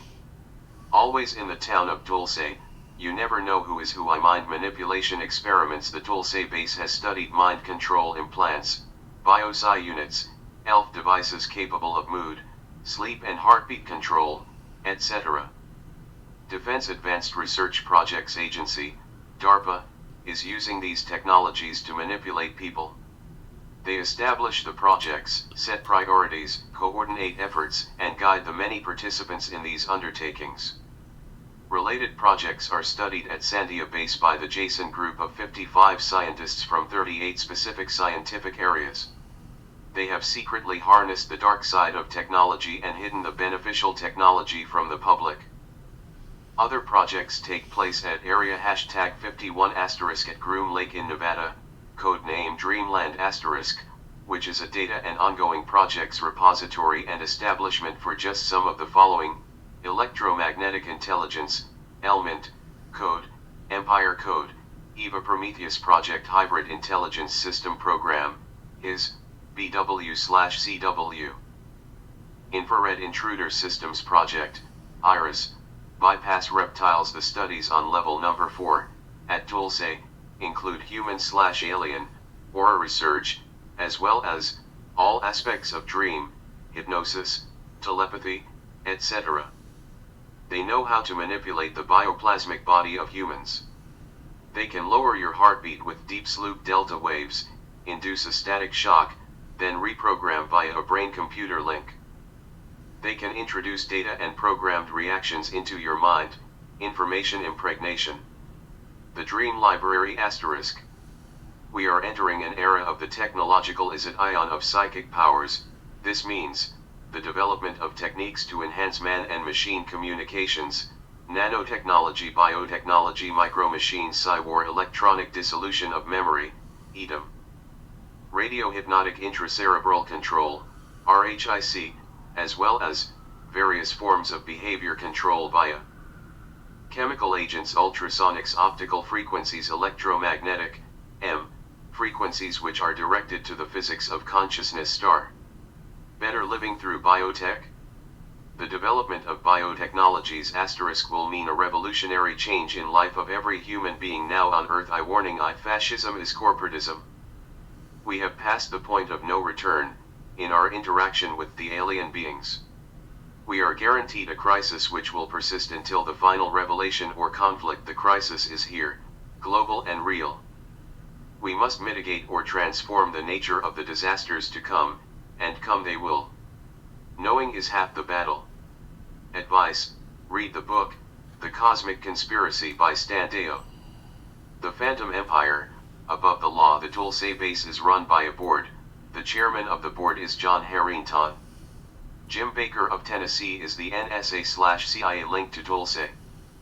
House Speaker Jim Wright of Dallas, Texas, the nation's third highest office, is the treasurer at Dulce.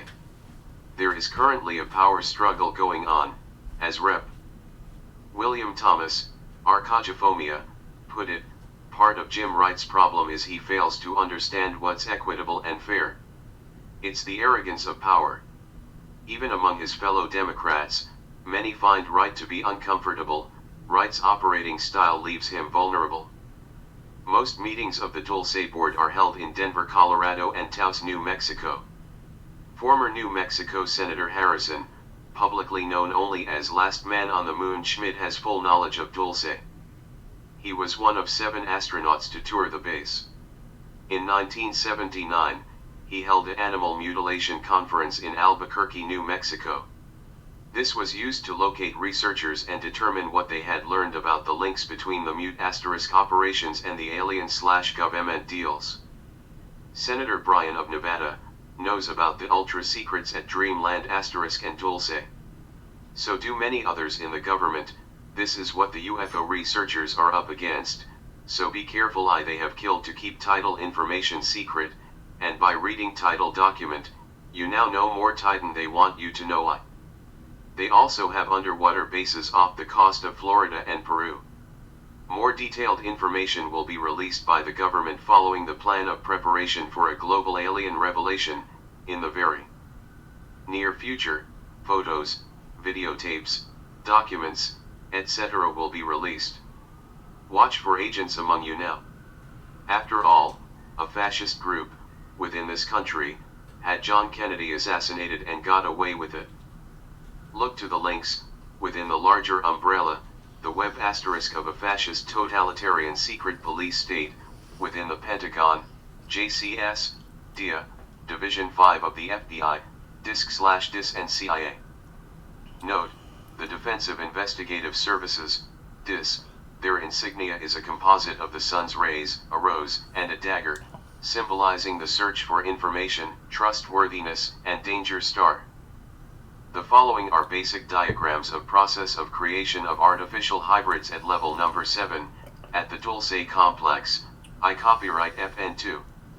Main formula tour for 1 creation of biorapidkas using genetic diagrams. L024T/24R hybrids, of 6 ERJR low, DR3 equals 1 plus 3 11.3 CL at SS.IK. 7star.abc. Some kinds of AUEN life forms we know about. The US government has conducted autopsies on AUEN cadavers, gray physiology and anatomy. The most significant alien specimens, which have been available to autopsy, have been the Cray types. The approximate height of most specimens are between 3.5 and 4.5 feet.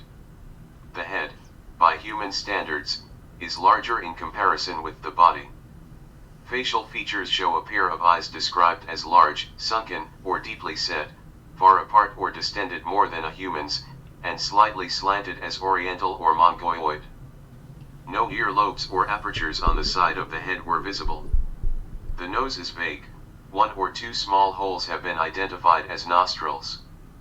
The mouth area is described as a small slit or fissure. In some cases, there is no mouth at all. It appears not to function as a means for communication or for alimentation. The neck area is described as being thin, and in some cases, not being visible at all because of the tightly knit garment. Most observers describe these humanoids as being hairless. Some of the bodies recovered have a slight hair patch on top of the head. Others appear with what appears to be like a silver skull cap. There were no breathing attachments or communication devices. This suggests telepathy with higher intelligence. In one case, there was an opening in the right frontal lobe area, revealing a crystalline network. This network implies the development of some sort of third brain. We also found a spherical object which was more or less 1 centimeter in size and was linked with the crystalline network. We theorize that this is a device for amplification of their brain waves, which means they are not capable of psychic activity without the spherical device. This information is also included in the Yellow Book. The arms are described as long and thin, reaching down to the knees. The palms each contain 4 fingers, with no thumbs. 3 fingers are longer than the others. Some are very long, and others are very short. No description is available for the legs and feet. Some pathologists indicate that the section of the body was not developed as we would anticipate, showing that some of these beings were adapted to life in the water. According to most observers, the skin is gray. Some claim it is beige, tan, or pinkish gray. No reproductive organs or capabilities were discovered, no phallus or womb. This suggests cloning is the current reproductive method, which has been mentioned in other sources. The humanoids appear to be a mold, sharing identical racial and biological characteristics. There is no blood as we know it, but there is a fluid which is grayish in color. Uniterrestrial code, UNA, 7 ancestral alien races that started our civilization here. Some of the unanswered questions about the human evolution started centuries ago, when disaster struck a mission involving 7 different alien races to Earth. This information was recovered from Project Genesis 3, GLLL, ADN 6.2CR7/26TSW3 and CLR25/M6-722CLAS.ATR26/AC #672/B25, as well as other crash sites. White race, Altair, black race, Kaizen, QALAT, yellow race Carrot, Tutakai Takope, blue race asterisk, Casimar, green race ____, Ikushui Kehotan, red race, Ozdar, golden race, Kaspan J. Asant Pagat. Anthropological description of each race of aliens: white race, black race, yellow race, blue race. A relative range of absolute visual magnitude, +2. Carbon hominoid life form. Kingdom, phylum, class, order, family, no subfamily, genus/species, animal Vertebrata, OBS, Mammalia, hominid bipt, Primata hominidae, Homo altairicals and Colat. Binary relative range of absolute visual magnitude, +7e, kingdom, phylum, class, order, carbon humanoid life form. Animal Vertebrata, Mammalia, Primata family, hominidae subfamily, Galatzoid genus/species, Homo Kaizen Kalat Tutakai. Binary Takope relative range of absolute visual magnitude, +7e, kingdom, phylum, class, order, carbon humanoid life form. Animal Vertebrata, OBS, Mammalia, humanoid bipt, Primata family, hominidae subfamily, Takopezoid genus/species, Homo Tutakai Takope. Casilmar relative range of absolute visual magnitude, +5, carbon human life form. Kingdom, animal phylum, Vertebrata, OBS, class, Mammalia, humanoid bipt, order Primata, amphibio, family, hominidae. Subfamily, Myrminus Casimartzic J genus/species, Homo Casimar green race K Ushul. Binary Kehotan relative range of absolute visual magnitude, +7e, carbon humanoid reform.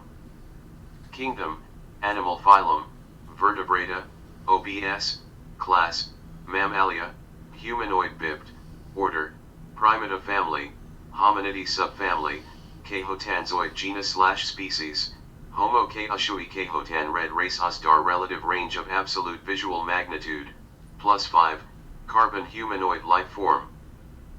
Kingdom, animal phylum, Vertebrata, OBS, class, Mammalia, humanoid bipt, order, Primata family, Hominidae subfamily, Hominasdarzoid genus/species, Homo asdar golden race capson trin Arigesin relative range of absolute visual magnitude, plus 7e, pagan carbon human life form.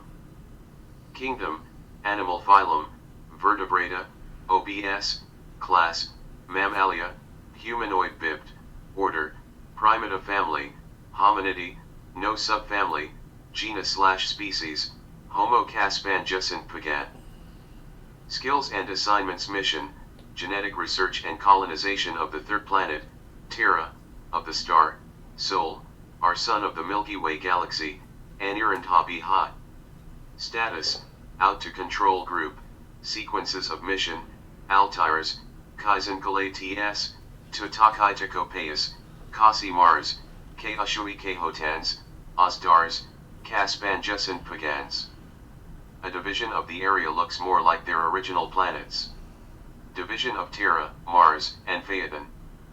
B. Research with Earth reptilians caused a mutation now called the dinosaurs.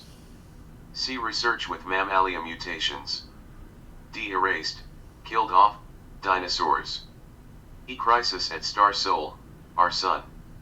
F. Destruction of the original mission. G. Survivors and their mental problems, left from destruction of mission. H. War between survivors.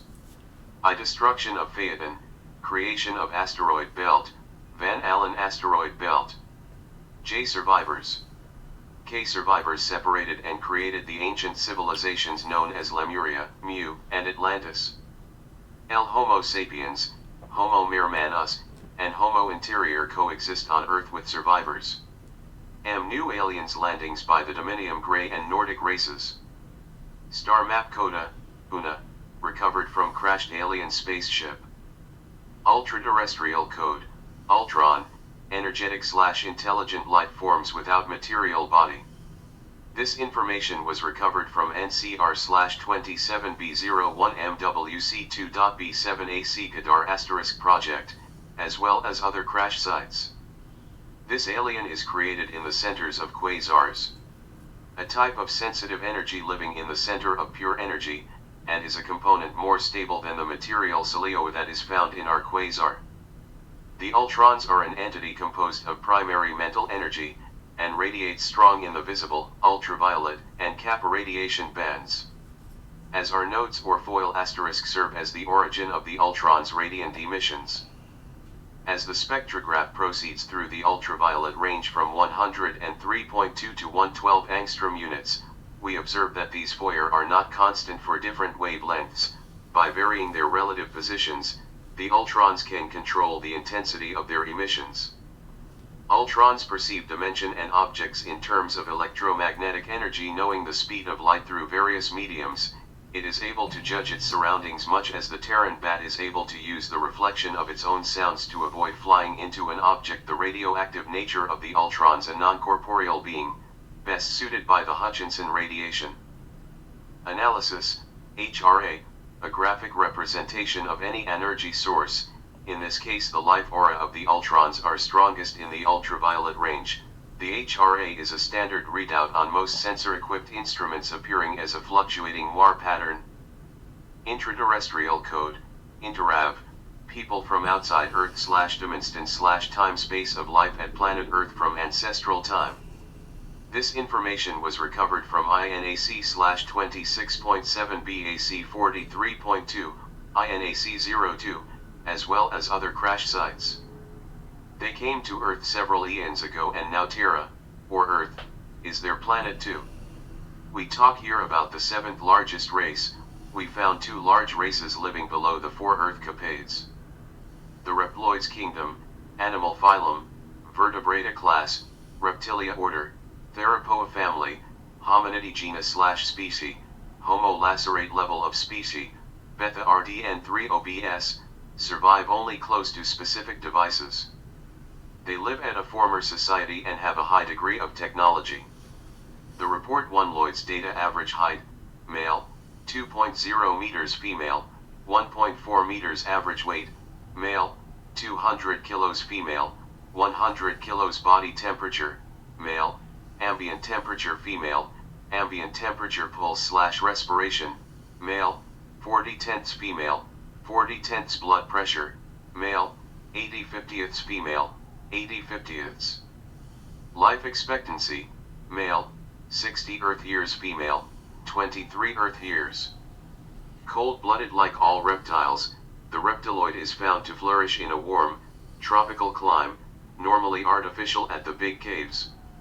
With imperfect respiration providing just enough oxygen to supply tissues and maintain the processing of food and combustion, their temperature can be raised only a few degrees above the ambient. The reproductive system is oviviparous, with eggs hatching in the oviduct prior to birth. The underdeveloped reptiloid, for faster activities, physical activities, cerebellus results in a slowness and simpler city of movement. The reptiloid eye is composed of thousands of microscopic facets, each facet with its own independent protective lid. The eye is almost never closed entirely during waking hours, rather, section of the organ is shut down in conjunction with the dominant light source.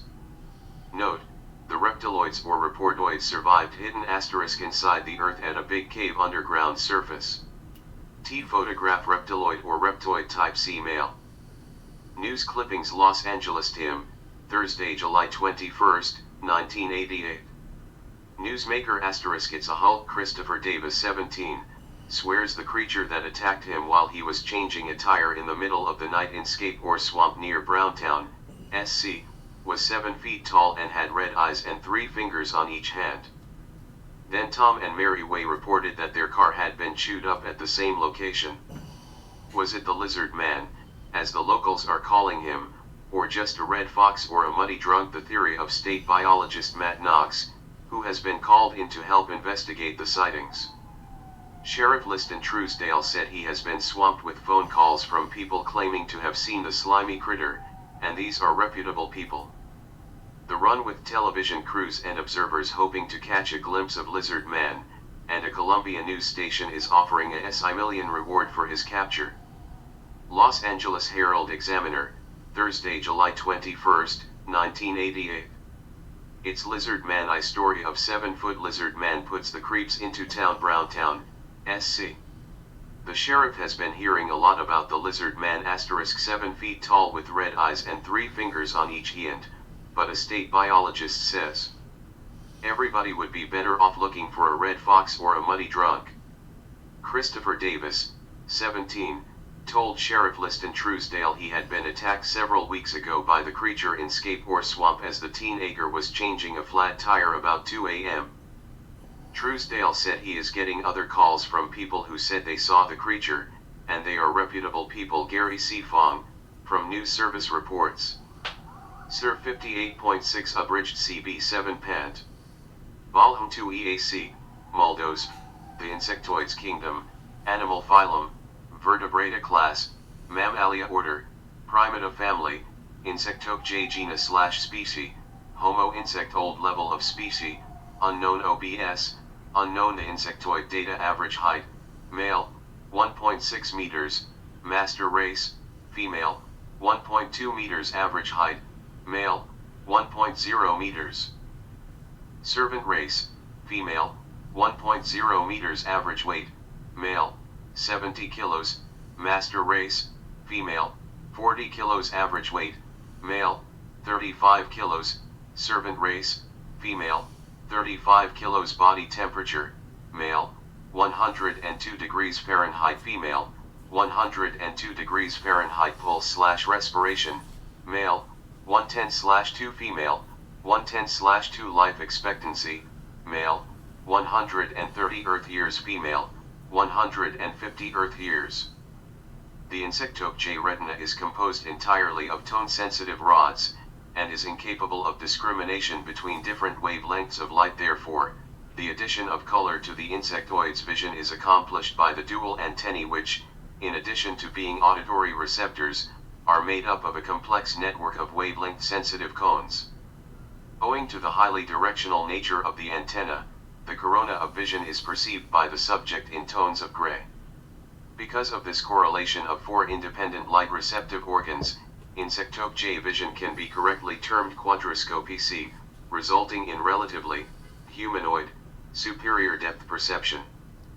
Insectoid auditory capacities are highly developed, and insectoids are capable of distinguishing from among a wider range of audio frequencies than is normal for humanoids.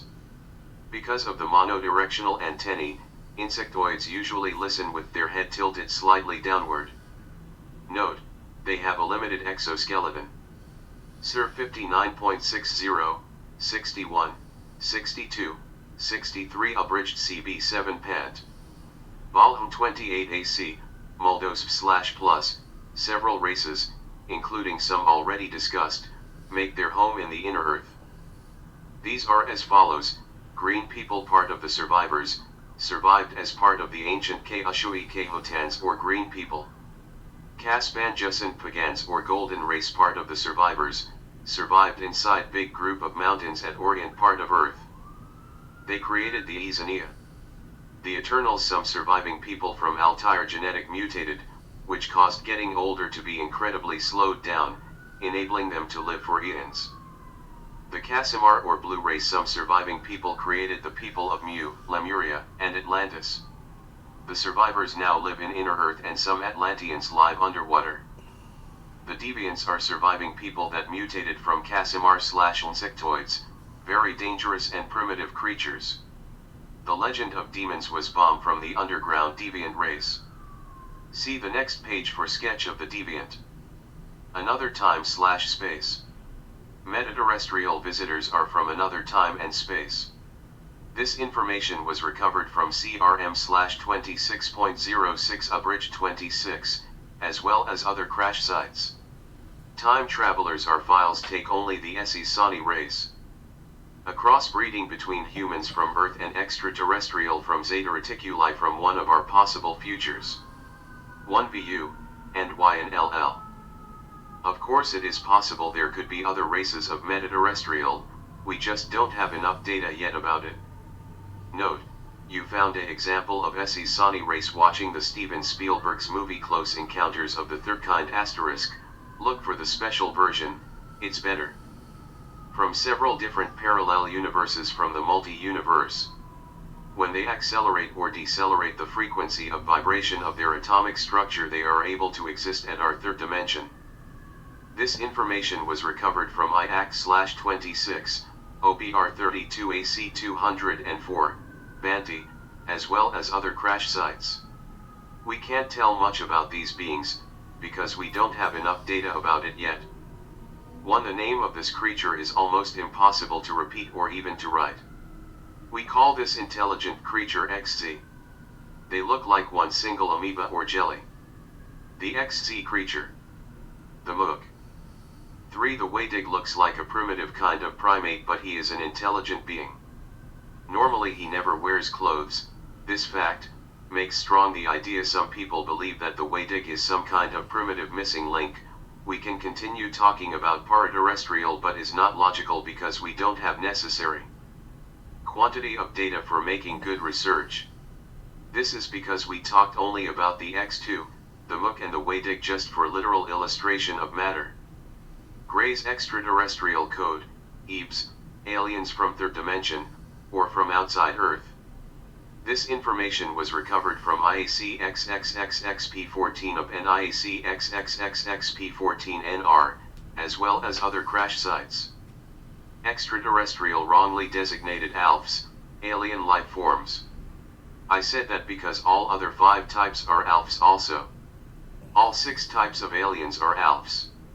We have around 160 different species at our biosphere from several points in the universe. They are humanoids, human and not humans.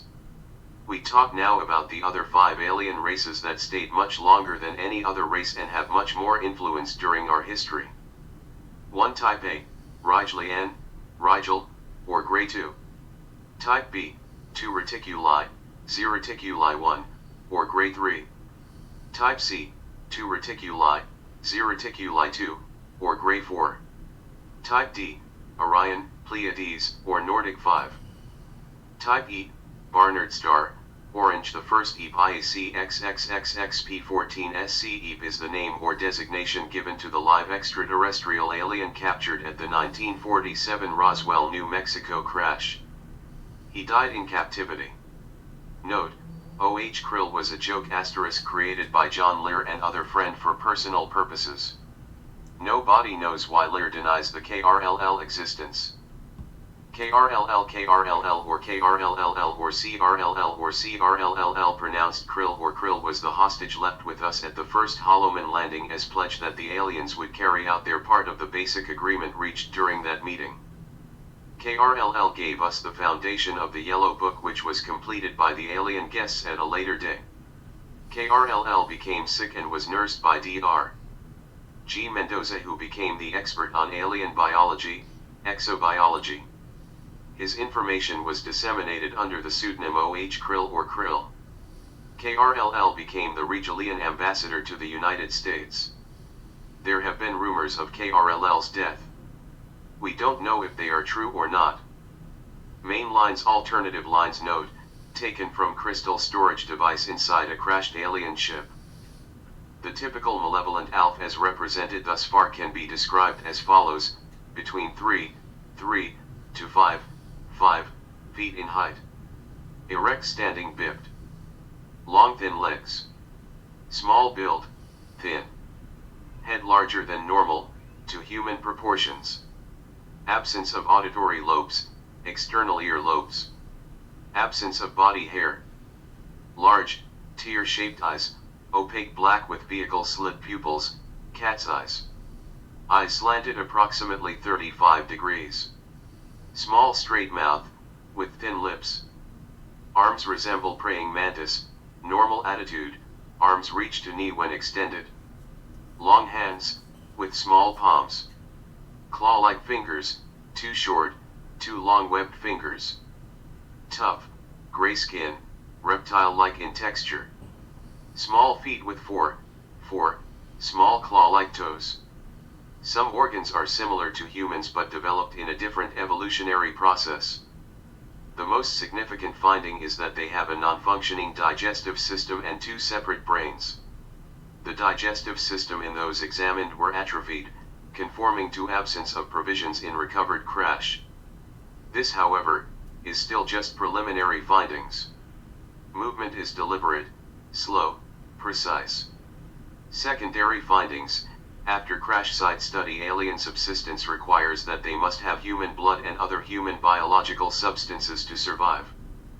In extreme circumstances, they can subsist on other animal fluids.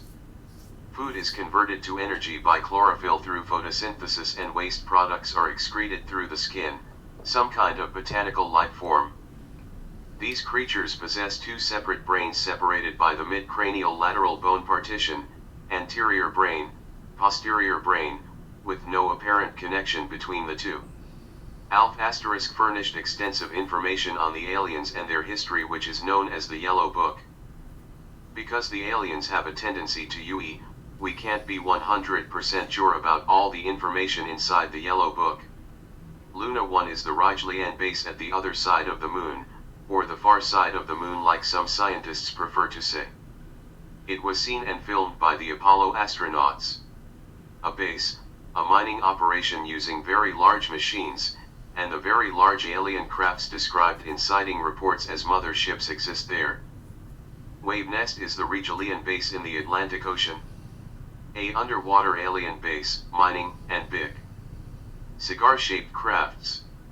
The Rogaland saga, the original contact between the government and the extraterrestrial biological entities, EBs, who normally are gray in color and about 3.5 to 4.5 feet high and coming from the Rigel star system, hereafter referred to as the Greys, was achieved between 1947 and 1971. We knew that the Greys were instrumental in performing the mutilation of animals, as well as some humans, and that they were using the glandular substances derived from these materials for food, absorbed through their skin, and to clone more Greys in their underground laboratories. The government insisted that the Greys provide them with a list that would be presented to the National Security Council. This list has never been completed. Through all this, the government thought that the Greys were basically tolerable creatures, although a bit distasteful. They presumed at the time that it was not unreasonable to assume that the public would and could get used to their presence. Between 1968 and 1969 a plan was formulated to make the public aware of their existence over the ensuing 20 years. This time period would culminate with a series of documentaries that would explain the history and intentions of the Greys. The Greys assured the government that the real purpose of the abductions was for monitoring of our civilization, and when they learned that the abductions were a lot more frequent and insidious than they were led to believe, the government became concerned. Their concern was also based on additional information regarding the purposes for abductions. By the time the government had found out the truth about the intentions of the Greys, the Greys, intended to stay here, where they always will stay in control of Earth. It was too late. The government by mistake had already sold out humanity. Not that it would have made any difference, because they were here doing what they were doing anyway. In 1983, a story was outlined by the government sources that said that the Greys are responsible for our biological evolution through manipulation of the DNA of already evolving primates on this planet. They don't like to tell anybody that the real Rygelians are Nordics and they found survivors from one big catastrophe, the ancestral 7 races, the uniterrestrials. Various time intervals of the DNA manipulation were specified for 25,000, 15,000, 5,000, and 2,500 years ago. Originally, the government thought that the Greys meant us no harm, but in 1982 to 1988 the picture that emerged was exactly the opposite. The story now is one great deception at several different levels. The Greys' Trojan horse *style manipulation and lying, which involved MJ12/magic forces, from over 4 decades ago. Now it's 1990, the government still uses disinformation on the subject of UFOs, in order to perpetrate the agreement with the Greys, free of public scrutiny, the lies to the abductees, the Greys' ongoing abduction of people and mutilation of animals in order to harvest enzymes, blood, and other tissue for their own survival needs, and a genetic blend of the Grey race and a tall Nordic act to enable Grey interface with humans to be done with greater ease. The apparent reasoning for the Grey preoccupation with this is due to their lack of a formal digestive tract and the fact that they absorb nutrients and accrete waste directly through the skin. The substances that they acquire are mixed with hydrogen peroxide and painted on their skin, allowing absorption of the required nutrients. It is construed from this that some weaponry against them might be geared in this direction. The inner core of the CIA is deeply controlled by the Greys. The CIA views interaction with the Greys as a path to greater scientific achievement. One reason for so many UFOs is that other cultures are watching with extreme interest. Scientists from other cultures arrive to watch. The Greys also are working with some groups of UFO fanatics, lying to them, and using them. The ultimate evil is masked and is of psychological complacency that leads one to adhere to a group philosophy rather than eke out one's own horizons. As soon as you acquire an awareness of being a so-called chosen special group * you are on the road to a fall. That is the seed of destruction in any society and any culture, and it leaves it vulnerable. It will be the eventual undoing of the Greys as well. They see not their error, it is the very weakness they seize upon that is their own inherent weakness. To try and change a Grey, or a mistaken cult type of star person one, following the Grey plan, is futile. It will happen but in its own good time. It is the spirit that makes anyone stand up and disagree with something that is untrue and incorrect that will be the thorn in the side of the Greys, and other forces that have allied with them. Alien bases at Sol 3 perimeter. During the occupation of the Greys, they have established quite a number of underground bases all over the wood, especially in the United States. One such base, among other in the same state, is under Archuleta Mesa, which is about 2.5 miles northwest of Dulce, New Mexico. Details about that base come across by way of several different sources. This is a kilometer underground base beneath Archuleta Mesa and the Jicarilla Apache Indian Reservation since 1976, one of the areas of the U.S. hardest hit by mutilations. This installation is operated jointly as part of an ongoing program of cooperation between the U.S. government and EBS. There are also underground bases at Kirtland and Holloman Air Force bases, as well as at scores of other bases around the world, including Bentwaters, England. Back to the base under discussion, Arculeta Mesa *. We have the following data on that base. The base is 2.5 miles northwest of Dulce, and almost overlooks the town. There is a level highway 36 feet wide going into the area. It is a government road, and one can see telemetry trailers and five sided buildings with a dome. Next to the dome, to the north there is a launch site. There are 2 wrecked ships there. One can see 36 feet long oxygen and hydrogen tanks near them. The ships that we got to, near the tanks, were atomic powered with plutonium pellets. Refueling of the plutonium is accomplished at Los Alamos. The base has been there since 1948. The base is 4,000 feet long and helicopters are going in and out of there all the time. In 1979, something happened and the base was temporarily closed. There was an argument over weapons and our people were chased out. The aliens killed 66 of our people and 44 people got away. One of the people who got away was in fact a CIA agent who, before leaving, made some notes, got some photos and videotapes, and went into hiding. He has been in hiding ever since, and every 6 months he contacts each of 5 people he talked copies of the material with. His instructions were that if he missed 4 successive contacts, the people would do whatever they want with the materials. Somehow, a description of the Dulce papers were issued, and was received in December 1987 by many researchers.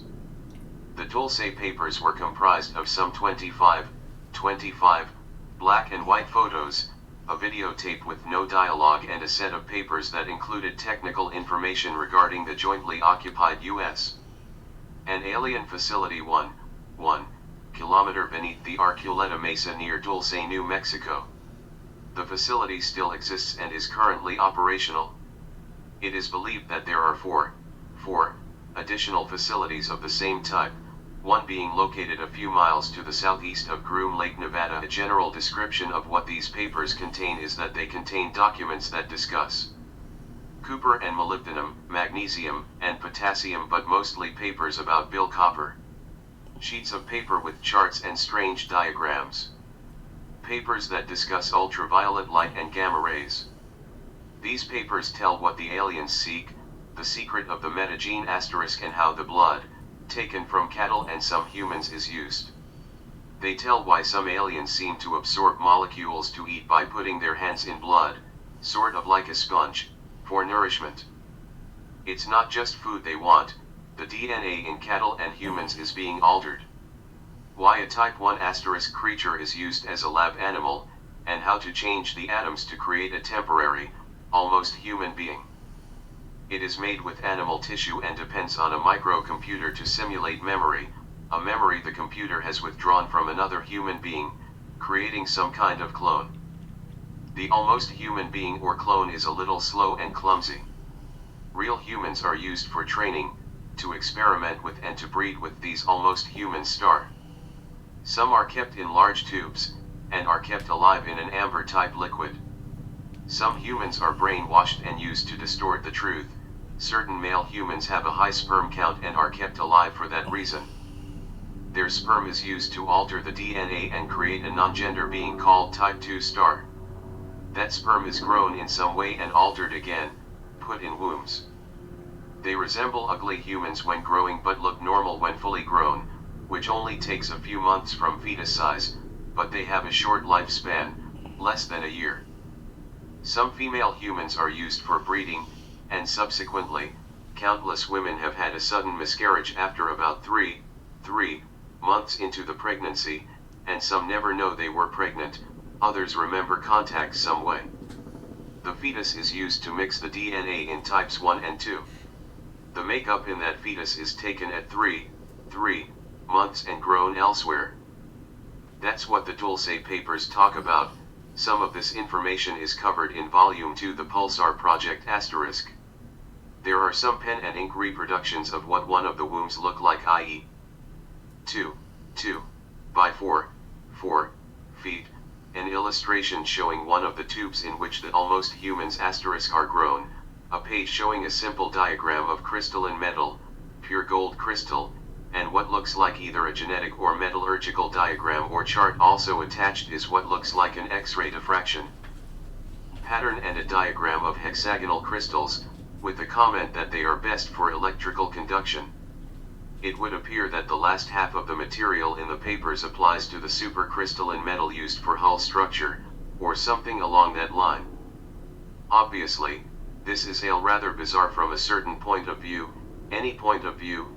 In fact, material that is supported by years of descriptions and multitudes of corroborations must mean something, especially when compared against what seems to be going on. It is apparent from this, and other data that has been accumulated over the years, that there are underground bases and tunnel complexes are all over the world, and that more are being constructed all the time. Many of you may recall the Shaver mysteries and inner city stories. Well, that is true. There are cities down there, amongst other things, and some of them have nothing to do with the main subject of this document. They've been under there a long time. Let's change direction for a moment. One individual by the name of Luten has been working on some ideas regarding geomagnetic anomalies, which UFOs may use. We will go into what he has discovered, although the concept of the relationship is not new, and let you judge that for yourself. After purchasing aeromagnetic and gravitational anomaly maps for the United States Geological Survey, it became evident that there was indeed a valid connection between these areas and UFOs. Mr. Ten gave a lecture in Arizona about that relationship, and was harassed by the FBI, and told that the information was and is sensitive. Mr. Ten took the hint and declined to talk publicly about it to the degree that he had been doing. Both the aeromagnetic and gravitational, Bougier gravity, maps indicate basic field strength, as well as areas of high and low field strength. Interestingly enough, the areas of maximum and minimum field strength have the following: all of these areas have frequent UFO sightings. All are either in Indian reservations, government land, or government is trying to buy up the land. Many of them, especially where several are clustered together, are suspected base areas and or areas where mutilations and abductions have historically taken place. In these observations, Mr. Terry has gone far, but he has gone a little further in noting that there are times when UFOs are seen in these areas. Through painstaking research, Mr. Terry found that the sightings, as well as many abductions and mutilations, occur when there is a new moon or within 2 days before a new moon. When there is a full moon or within 2 days before a full moon. At the perihelion, when the moon is closest to Earth, or within 2 days before the perihelion. A glance at the nearest farmer's almanac will give you the information you require as far as the days for this year or any other time. There seems to be no concrete explanation for the coincidence of the times and the events, but appear to be true. Back to our main subject of this chapter of this document, talking about Gray-Regian bases, we have the principal bases: United States of America, Earth, Fairbanks, Alaska, Groom Lake, Nevada, Dulce, New Mexico, Utah, Colorado, California, Texas, Florida, Georgia, Maine, New York, New Jersey, Wyoming, the Atlantic Ocean, Earth, Wave Nest, the Moon, Luna 1, Luna 2, OBS 1. No report for bases at Europe, Asia, Oceanic, Africa, Central and South America. OBS 2. No information about Nordic bases or any other aliens. Project Beta, the study of gray psychology. The Rijlians, either through evolvement or because the humanoid types are constructed, will exhibit tendencies for bad logic. They appear to have more frailties and psycho weaknesses than the normal humans. The Rijlians are not to be trusted. Because of the Rijlians' apparent logic system, a key decision cannot be made without higher clearance. All are under control of what they can the Keeper *, yet it would appear that even this is not the final authority. Delays as long as 12 to 15 hours can occur for a decision. Because of this apparent control, individual instantaneous decision-making by the Rijlians is limited. If their plan goes even slightly out of balance or context, they become confused. Psychologically, their morale is near disintegration. There is a pronounced dissension in the ranks, even with the humanoids, because of their own internal vulnerability, mind-wise, to each other, and additionally there is a basic lack of trust between them. They appear to be totally death-oriented, and because of this, absolutely death-fear-oriented. This is a psychological advantage to us. The prime and weak areas discovered, probed, and tested are exactly what we had thought, their mind, being their key strength, and that which they use to manipulate and control our minds. Manipulated in reverse, by using reverse psychology we could make them face a situation where they would have a vulnerable integrated weakness, we could use against them. Taxonomy of some extraterrestrial humanoids working under the instructions of the humanoids for Rigel, Greys, Type 1s, 1. CIA and former Nazi scientists have developed and deployed malignant strains of bacteria and viruses, including AIDS, in order to exterminate undesirable elements of the human population. The Greys, especially the Type 1s, 1, are almost entirely devoid of emotions, but can obtain a high asterisk by telepathically tuning in the different kinds of intense human emotions, such as ecstasy or agony. Does that explain why UFOs have always been seen in regions of war or devastation, where humans are in conflict? We have in the United States several offspring of alien and humans living together. This is part of a sociological experiment by our government throughout recorded history, as well as during prehistoric times. There has been constant genetic manipulation of interbreeding with uniterrestrial survivors trying to save his or her cosmic hereditarily, in order to breed out the less evolved affected survivors. The Nordic races have participated in this form of new beginning, which makes us much more a part of them than we might suppose. Greys have the ability to camouflage themselves as tall blondes Nordics through mental energy projection. Blondes Nordics never project themselves as Greys. Some blondes seen with the Greys are physically real, but are prisoners of the Greys, who have either paralyzed them or have destroyed, neutralized, their ability to teleport through time and other dimensions. Both blondes Nordics and Greys have the ability to disintegrate matter into energy and then reintegrate the energy back into matter. This ability allows them to pass through walls and to transport abductees out of their cars with the doors still locked. The original Rijlians were the Nordics until they were invaded by the Greys, a parasitic race, who took over and interbred with them against their will. Several blonde Nordics escaped from the Grey takeover of their system and came to Earth because the original Rijlian and Uniterrestrials were the Nordics and claimed to be the ones who seeded the Earth. It is because of this common ancestry that terrestrial humanity is of such interest to both the Nordics and the Greys. Greys were and are easily able to impregnate terrestrial human females either on board their ship or while they sleep in their homes. Males need not be manifested in visible form for this to occur. The conflict between the Nordics and the Greys is in a state of temporary truce, although the conflict between Rijlians and the Sirius star system is being fought actively. The Nordics with speech abilities will respond violently if attacked or threatened, but the telepathic ones will respond peacefully. Nordics were sometimes mistaken for angels in earlier centuries. They do not seem to age, and consistently appear to be from 25 to 35 years of age. The Nordics now inhabit the Procyon star system. Greys Type A. Type A's are the large-nosed Greys from the Rigel star. These Greys are ones with whom our government has a treaty. Data: the approximate height is 3.5 to 4.5 feet tall. Some approximately 5 feet. Their weight is approximately 40 pounds. 2 semi-rounded black eyes, without pupils. They are large, almond-shaped, elongated, sunken of deep set, far apart, slightly slanted, appearing oriental asterisk or Mongolov.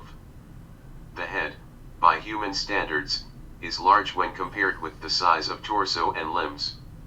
No earlobes or protrusive flesh extending beyond apertures on each side of the head. Nose is long and vague. 2 nasal openings are indicated with only slight protuberance. Mouth is indicated as a small slit asterisk without lips, opening into a small cavity mouth, which appears not to function as means of communication or an orifice for food ingestion.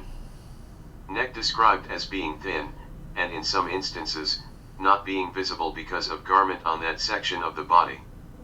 The head is hairless. The torso is small and thin. Normally they wear a metallic but flexible garment. Arms are long and thin and reaching down to the knee section of the body. The hands have 4 fingers each, but no thumb. 2 fingers appear longer than the others on each hand. They have some kind of long fingernails. A slight webbing effect between each finger exists. Legs are short and thin. Their feet are like an orangutan's feet. They have no teeth. Their skin description is some kind of beige, tan brown, or tannish or pinkish gray color. The texture as scaly or reptilian, and as stretchable, elastic, or mobile over smooth muscle or skeletal tissue. No striated muscle.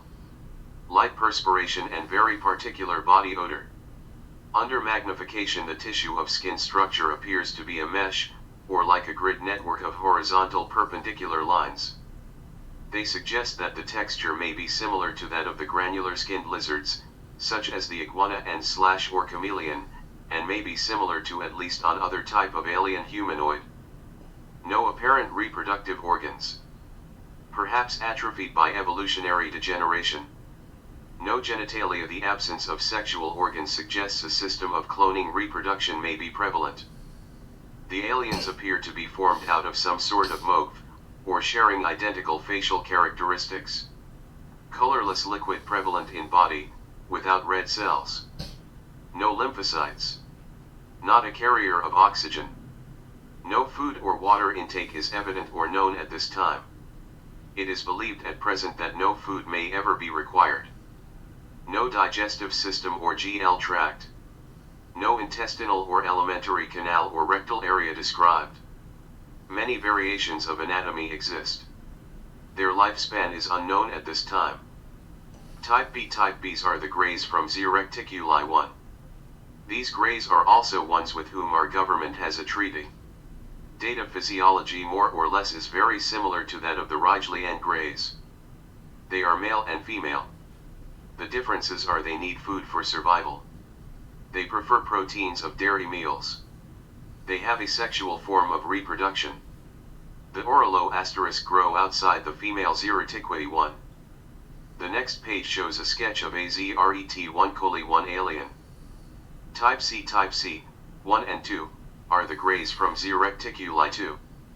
These greys are alien researchers of us and our planet Xerecticuli 2. Type C Datum number 1 physiology is like Xerecticuli 1s. The differences are at the eyes. They have big black pupils. They have earlobes. The type C number 1 greys have the same type of reproduction as the Xerecticuli 1s. The mouth has small lips and a throat which they can speak from with verbal words. Datum number 2 the differences are the shape of the head. See the sketch above. The eyes and eyeball. The type C, number 2 greys, have pointed earlobes. They are smaller than first type of Xerecticuli 2s. Their reproduction is accomplished by an egg. Nordics type Ds are the Nordics. The Nordics are normally a blonde humanoid type. Data average height, male, 2.0 meters female, 1.7 meters average weight, male, 90 kilos female, 70 kilos body temperature, male, 98.6 degrees Fahrenheit female, 98.6 degrees Fahrenheit pulse/respiration, male, 72.5/16 female, 72.5/21 blood pressure, male, 120/80 female.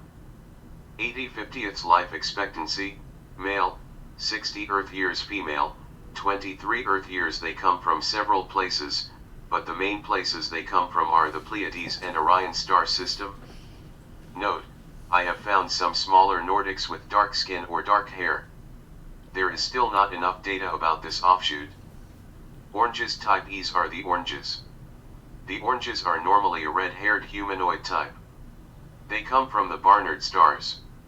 Data average height, male, 1.7 meters, female, 2.0 meters. Average weight, male, 70 kilos, female, 50 kilos. Body temperature, male, 91 degrees Fahrenheit, female, 91 degrees Fahrenheit. Pulse/respiration, male, 242/61.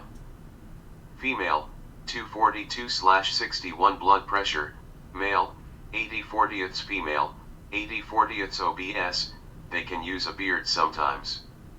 Alien crafts with dimensional factors and / or dimensional origin. To understand this concept, you have to realize we live in a universe made of 10 dimensions, 9 spatial, and 1 temporal. On Earth though, we just use 4 dimensions, 3 spatial, and 1 temporal, because on Earth 6 dimensions are compacted at 1 abstract dimension. Following the theories of two physicists, Dr. John Schwartz, USA, and Dr. Michael Green, England, the particles of our atomic structure have the consistency of 10 dimensions. For the system to be established, after the Big Bang, the dimensions collapsed and created the compacted effect of the six other dimensions into one dimension. The aliens used this knowledge, which they call the Nordwag factor, which increases one large field of acceleration or particles and recreates a new dimensional spaces. This means that the inside of the alien craft is much bigger than the outside size to the alien craft is in size and dimension. Some similar aspect affect over third dimension, space, and fourth dimension, time, to the six other dimensions, multiverse, multi-universe theory, and not a single universe theory. Universe is a single part of the total of the multiverse. The US government and AUEN technology. Of course they, aliens, have given high technology to the government, but how do scientists, like myself, know the difference between a toy or a real sophisticated device if they never have seen one before? They give us primitive concepts in computer systems, microchips and integrated circuits, and we improve much more faster than they expect we can. After this, aliens have been much more careful about what toy asterisk they give us, because we have demonstrated that we can turn a toy asterisk into high technology in short order.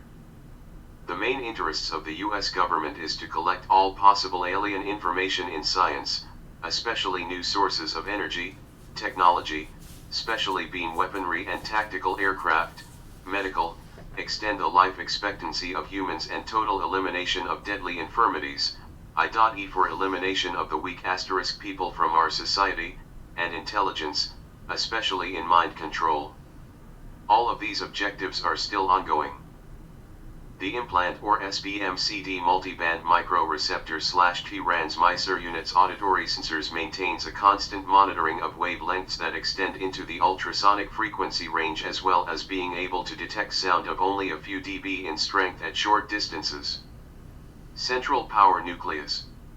Here is where energy is released to power the unit. This energy is generated by the decay of a small quantity of the radioactive isotope strontium-90, and distributed to the entire unit through a unique, direct flow of charged electrons in a fluid nutrient base of a consistency similar to human hemoglobin. Self-destruction device will destroy totally the SBMCD in case of anyone without access code frequency wavelengths trying to open this module. A variety of microcircuit electromechanisms located beneath the central power nucleus aid circulation of the nutrients, internal solution permitting the efficient transference of power, communications, and data. W74, V23, the unit's enhanced internal/external visual sensors are designed to detect wavelengths of photons, light, ranging from the ultraviolet to the infrared portion of the spectrum. Neural stimulator. The device delivers a phased voltage beam directly into the nerve endings in the brain cortex. Phased transducers on either side of main lobes oscillate several microvolts of direct current stimulation per second.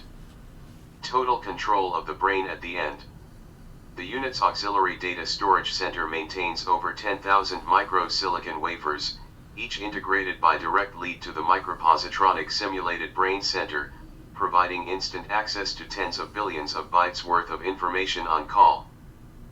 The SBMCD, or implant the spherical biological monitoring and control device, SBMCD, is a techno-organic enhanced synapid processor powered by a micropositron flow that controls or mimics the functions of the human nervous system with microrelays duplicating the operations of brain engram patterns. Normally the grays during an abduction make an insertion of a 3 mm device, SBMCD, through the nasal cavity into more dose proximity to the brain of the abductee, and after implementing subliminal post-hypnotic suggestions that could compel the abductee to perform some specific act within the next 2 to 5 years. Normally the SBMCD only can be removed when the abductee dies. Trying to remove it while the abductee is alive means certain death. Allens and the electromagnetic spectrum. After reading this document, there should be no question at all in your mind that there are intelligences that can manipulate or materialize any kind of object into our dimension. Let's take a look for a second at the electromagnetic spectrum. As you know, our visual spectrum only makes up a small portion of the whole. Look at what spectrums are involved with UFOs: ultraviolet spectrum, blue spectrum, UFO entry field, cyan spectrum, green spectrum, UFO is visible, yellow spectrum, UFO is in a vulnerable status, red spectrum, magenta spectrum, infrared spectrum, UFO is departing, heat spectrum, UFO field. Radio spectrum. If you will relate this to cases that you are familiar with, as far as appearance, spectrum shift when in flight, etc., you will see the applicability of the above diagram. Alton artifacts used at mutilations. This biological scanner is used for field determination of general medical condition of life forms by sensing body emanations in emission groups of alpha, beta, gamma, Kirlian, theta, and 11 rays. OBS refer to files of magic medicine, advanced diagnoses practices, report for scale calibration and current interpretations of readings. Specification: overall length 6.05 centimeters, maximum diameter 3,5 cm, weight 230 gr, sensitivity, MVAU2, to 0.0001, reading groups all, alpha, beta, gamma, Kirlian, theta, and 11 rays. A equals computer, circuits, housing. B equals activating control switch. C equals scanner housing, number 48 mesh screen. D equals rotating scanner. E equals reading dial, increase from bottom to top. F equals life form type, select scale. G equals ground plane screen, number 48 mesh screen. H equals select range scale for different kinds of life forms. The biological scanner type 1 consists of two parts. Part number 1 is the scanner head, which you use to activate the device by rotating the scanner head, which is enclosed in a microchip mesh sensor network. This will activate the unit. Part number 2 is the main body, that interprets signals received and converts them into an audio readout, which is programmable by twisting the scanner head to the desired position. The scanner functions much as does a mini diagnostic center, by sensing the physical emanations of an individual or an organic being, which is in close proximity. The audio signals indicate either through its period or tone 1 of 10 vital readings: body temperature, blood pressure, pulse rate, respiration rate, basal metabolic rate, cell rate, lung capacity, heart activity, brain activity, homeostatic deviation. The scanner is intended for use with a single species, although it has limited diagnostic use on physiologically similar life forms. For visual readout, the scanner can transmit signals to a biocomputer. The lights on the computer serve the same functions as the oscillating tones, and can be enhanced for a more detailed appraisal of the being if desired. Note: a regular physician must undergo extensive training before being able to read precise information out of the sounds emitted by the scanner, and there is no simple method allowing the layman to do the same. The spray applicator. The spray applicator is a small cylindrical dispenser of epidermal drugs employed by depressing the major axis of the unit between thumb and forefinger. Although it is capable of dispensing a variety of liquids, foams, and gels, it is normally pressurized for field use with an organically based flesh-colored compound that acts as a coagulant to stop the flow of blood, as well as an antibiotic to protect against infections. A mild local anesthetic deadens pain in the affected area. The applicator contains about 5 to 10 doses, depending on the amount needed in field operations. The reader tube is used when the low-powered scan is not effective to diagnose a patient's condition, like a species that may possess a thick epidermis. It transmits live readings from a sensor head to four independently activated lights, which indicate through their intensity or period the following: green heart rate, red pulse rate, blue body temperature, yellow blood pressure. The pointed sensor end of the tube must be placed into direct contact with the patient's exposed skin. Due to the narrow reading range provided by the reader tube, it is suitable for any life form. Surgical scalpels. 6 scalpels are contained within the surgical kit, class, abridged 5, with cutting widths varying from 1 to 5 angstrom units. Activated by gripping the cylindrical base, they employ converging laser beams for a very precise subcutaneous incision. Skin grafting lasers. The type 1 low-power laser is used to quickly and painlessly heal external wounds by closing severed blood vessels and nerve endings, while stimulating the victim's anabolism, constructive metabolism, i.e., regeneration of tissue. The type 2 laser can also be used to graft skin, removed by scalpel from less sensitive parts of the body, onto areas where tissue has been damaged or completely destroyed. This procedure should be followed, as it is really necessary. The laser is activated by depressing the dorsal bar, increasing the pressure, causes an increase in intensity. The blood attracting device. This device is an emitter of a force field, like some kind of tractor beam emitter that can focus a wave or particle beam. The device is set for locate hemoglobin cells and attract them through the skin, using the principle of gravitational electromagnetic focus contention. This device can also be used for repelling, or mutual repelling and attracting mode to seize and hold stationary, repel, or attract even large objects. The device can operate at a FA 180/360 degrees, allowing it to function at almost any angle. Because the beam has its limits, the wave particles are short-lived and will disintegrate into byproducts at longer range, i.e., in excess of 100 meters. U.S. government secret technology. The helicopters themselves have been seen in areas where UFOs were reported, in many countries. In some of the more interesting accounts, the mystery helicopters were seen with UFOs or shortly after UFOs were sighted. In a documented mystery helicopter wave in England, accounts place Oriental appearing occupants in an unidentified chopper. Slant-eyed, olive-skinned, Oriental seeming occupants have been a staple at the heart and at the periphery of UFO accounts for years. Significant numbers of the infamous Men in Black, MIBs, have a similar appearance, but very often they are seen as very pale and gaunt men who are sensitive to light. In Stigmata *NE5, Fall-Winter 1978, Tom Adams outlines the most prominent speculative explanations, accounting for the mutilation helicopter link, including the following possibilities: the helicopters are themselves UFOs, disguised to appear as terrestrial craft. The choppers originate from within the U.S. government military and are directly involved in conducting the actual mutilations. The helicopters are government military and are not involved in the mutilations but are investigating them. The helicopters are government military, and they know about the identity and the motives of the mutilators, and by their presence, they are trying to divert attention to the possibility of involvement by the military. Mystery helicopters and mutilations. Normally the mystery helicopters belongs to the Delta/NRO division. For a normal mutilation research mission they send one helicopter with a team of 7 agents and 2 remote piloted vehicle, RPVs. The RPVs are small devices of look-alike small saucers of 3 feet in diameter and radio controlled.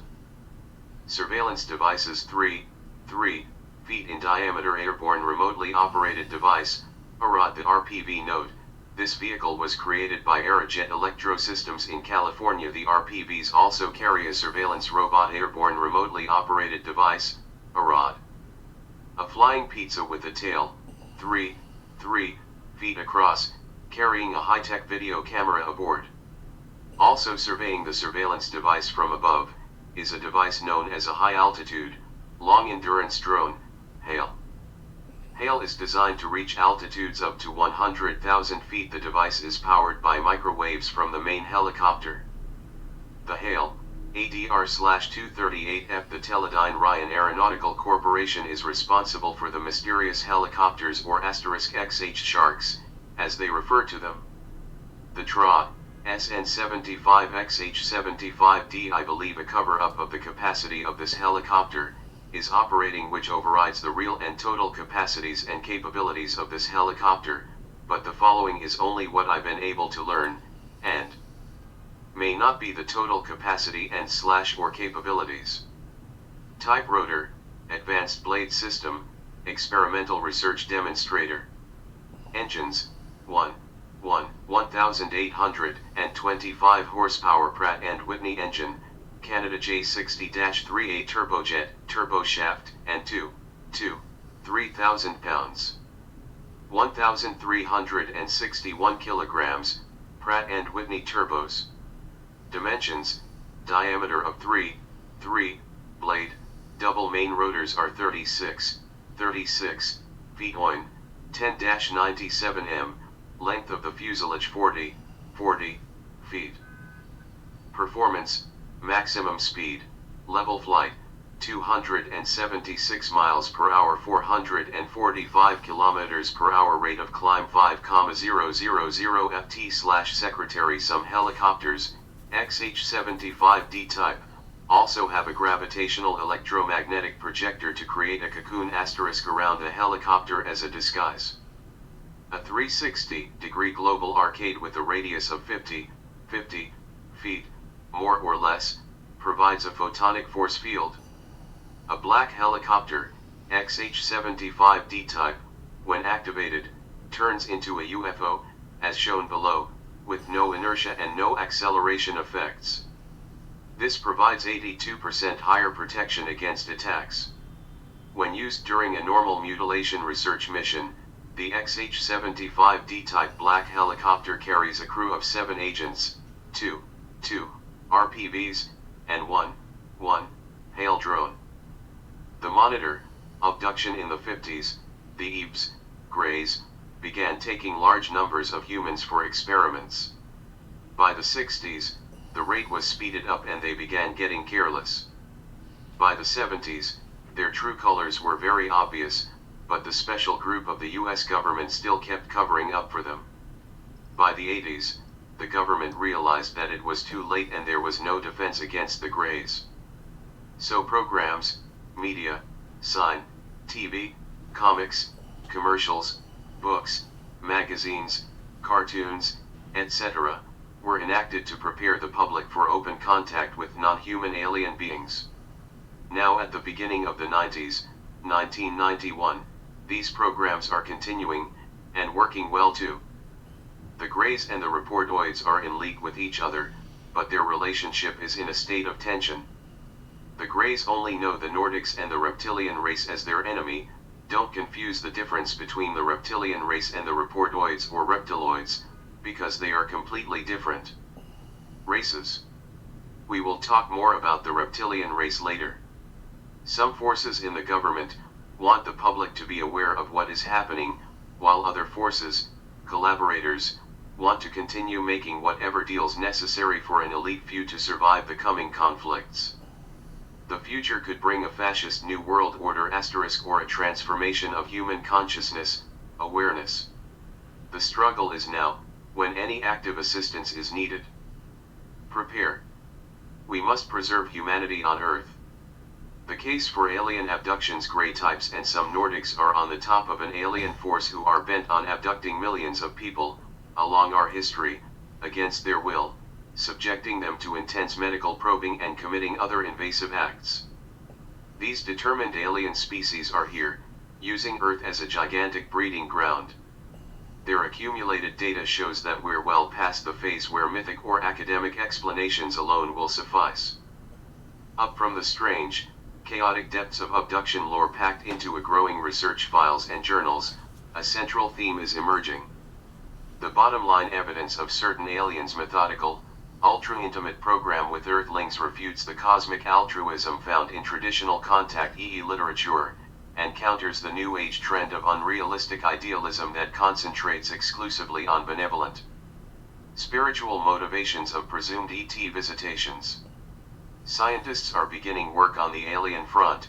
Even the term extraterrestrial asterisk stretches the data far beyond its reasonable limits. This unknown agency exhibiting strictly cold and clinical attitudes toward human beings is unquestionably alien asterisk. It's certainly been witnessed often enough in conjunction with UFOs or UFO occupants. But even lengthy witness accounts that go into great detail about this or that alien home planet or star cluster fail to factor out the elements of wishful thinking, deception, and disinformation to the field of study.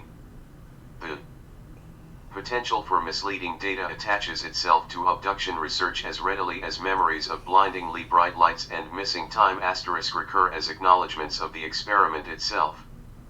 The bottom line cannot be discerned beyond the facts at hand. Researchers admit to being stuck in the very earliest stages of divisiveness and confusion, more than anyone else. The abductees themselves have to feel the pain, terrifying literal pain that comes from being at the mercy of an alien force whose bottom line agenda largely ignores the fundamentals of human dignity and well-being. But the aliens do fully comprehend and seem to manipulate the requirements of organic reproductive creation. In this, they are much like us. We are dealing in a realm that overrides long-standing cultural habits of thought and behavior. All we have to work with are the reports that have been allowed to break through the rigid veil that hides UFO information. The bottom line is babies. Time after time, abductees recall the same sequence of events and observations, their mechanisms of conscious control softened under hypnosis.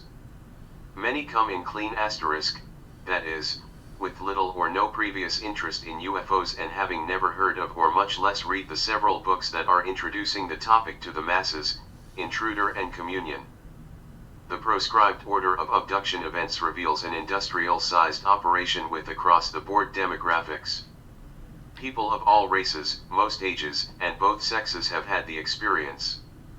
It's fairly obvious, the researchers maintain, the manufacture of hybrid babies dominates the alien agenda. It's very extremely structured. They may do a million asterisk different things, but they're really interested in one thing alone. The generic sequence of events as recorded and documented is as follows: examination, egg harvesting or sperm sampling, baby presentations, only for females, rare for males, machine examinations, media presentations of idyllic environments. The abduction sequence is not exact in every instance, but enough leading indicators must be present to qualify the case as one deserving further investigation. Capture, examination, conference tour, otherworldly journeys, theophany, the delivery of some sort of quasi-religious message or experience. Return, aftermath. This hasn't happened in that many cases, but still deserves particular mention at the moment. A significant number of abductees tend to retain special, almost spiritual feelings about their experiences, even if they were treated roughly or hurt. Also, recent investigative efforts are hinting that various sources in the intelligence community exhibit an odd preoccupation with the religious angle. These sources claim they can furnish an inside track asterisk to greater levels of truth about the UFO phenomenon, and some investigators consider them trustworthy. They're inexplicable, fascinated asterisk with religious side of the things. For some nasty alien races asterisk religion means the better way of mass manipulation and psychologic/sociologic control that they can get, and it works very well. Researchers feel they are getting closer to having more definitive answers about abductions. A body of evidence that once emphasized matching details, lie detection and the relative psychology of witnesses is giving way to one yardstick that never fails to command scientific respect.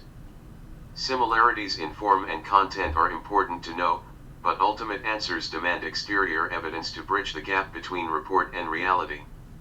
After a close encounter of the second kind, we have documented the physical and chemical evidence such as soil samples and performed full analysis on these samples. The affected soil was packed in hard, desiccated chunks. To duplicate the effects, analysts had to heat normal soil at 800 degrees Fahrenheit for 6 hours. This is one kind of physical evidence. Body scars and other medical trauma left in the wake of alien examinations are perhaps the most incontrovertible evidence we found available. But other developments add more fully to the case for alien reality. One example is an examination of stained clothing retrieved from an abductee just after her experience. The clothing awaits spectrographic analysis. The results of this analysis can tell us what kind of residual stains can appear. This again is additional physical evidence. If large numbers of doctors in conventional gynecological practice were to be exposed to abduction data, a whole new subspecialty would be inevitable. Many women abductees indicate that the aliens tampered with their reproductive organs, if not actually committing a form of technological rape. Some women abductees are plagued with stark memories of strange wispy-haired offspring whose presence sometimes evokes revulsion and the paradoxical feeling, "That's my child star." Additionally, we have to talk about the disappearing pregnancies. Abductees as far removed from one another as Brazil to New Hampshire tell nearly identical stories of pregnancies that suddenly appear and disappear and, later, reveal memories of repeated meetings with small, not quite human infants they are asked to hold or touch. One theory holds that the aliens are attempting to learn by proxy the skills of nurturing to aid in the replenishment of their race. I think it's purely physiological. In some way we don't understand the baby is aided and / or helped by the physical touch. One of the abductees said she felt like a human battery charger star. Elaborate rituals that present babies to parents and attempt to institute some sort of ongoing parent-to-child relationships have been documented, along with descriptions of high-tech nurseries and what looks like unusual incubation apparatuses. The realm of UFOs is a place where paradox is the norm. It's assumed the aliens use technology that far outpaces what we have on Earth, yet some of their methods seem low-tech by comparison.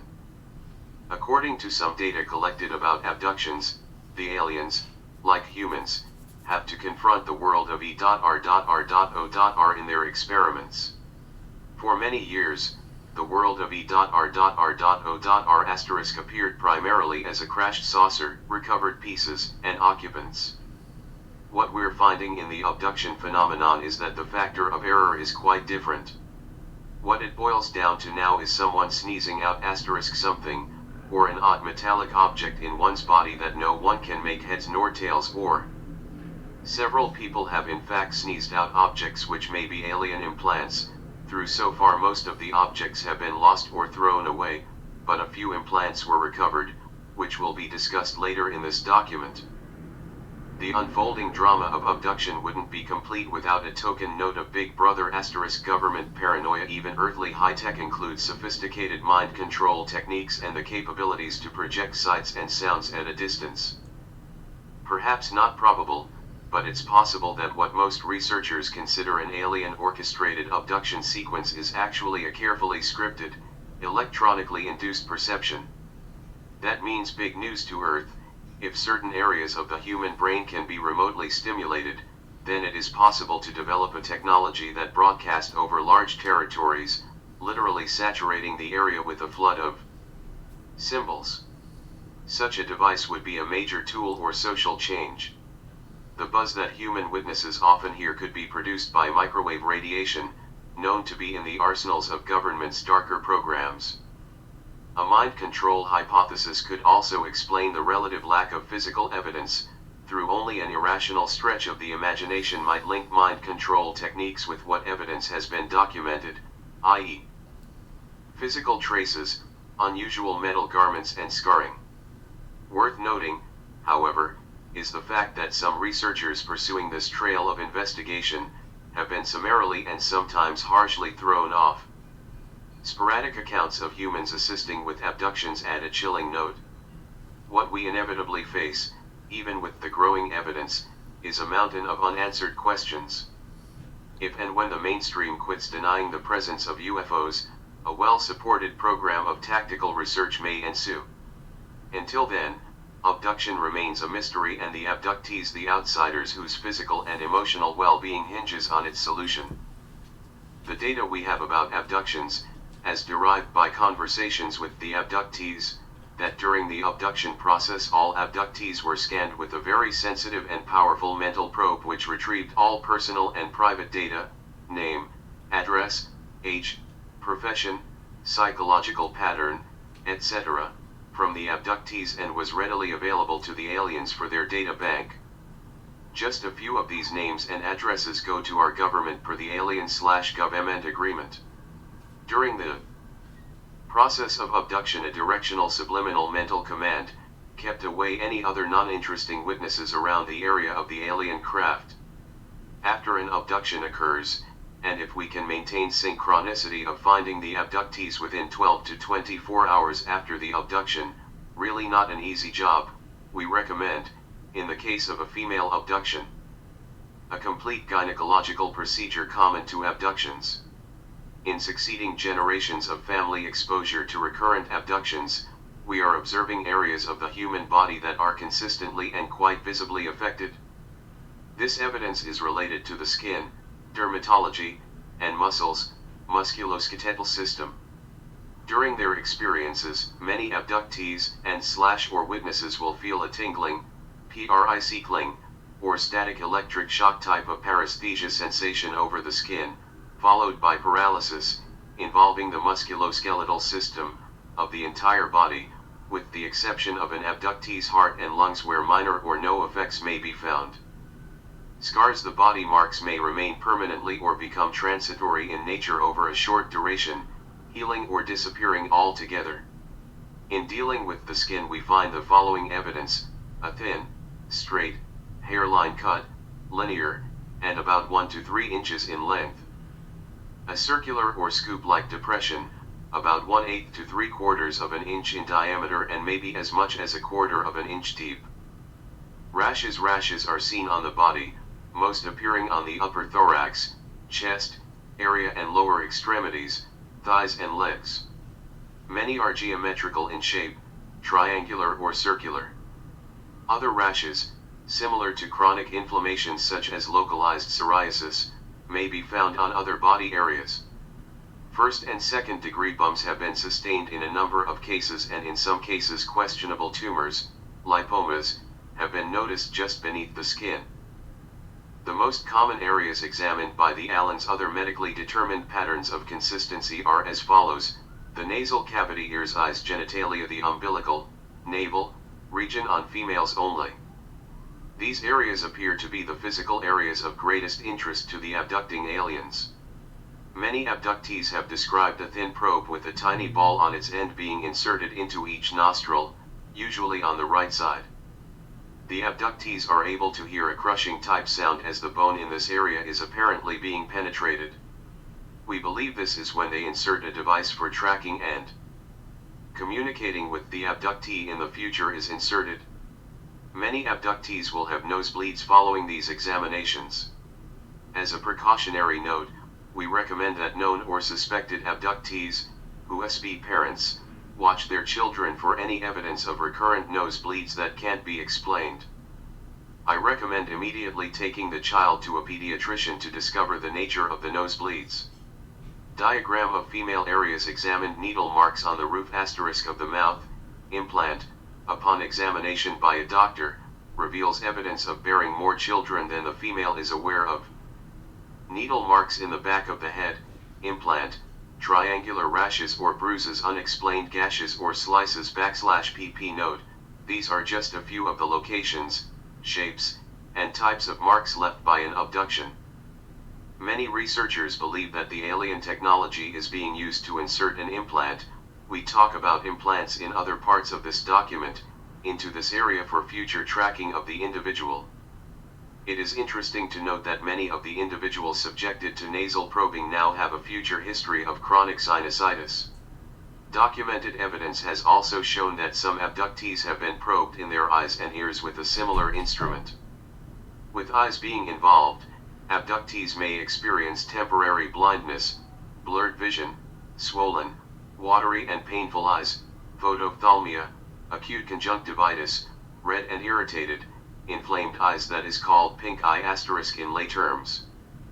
There's also some questionable history of these individuals developing cataracts. Scars have been observed on the calf, including just over the tibia, or shin bone, thigh, hip, shoulder, knee, spinal column, and on the right sides of the back and forehead.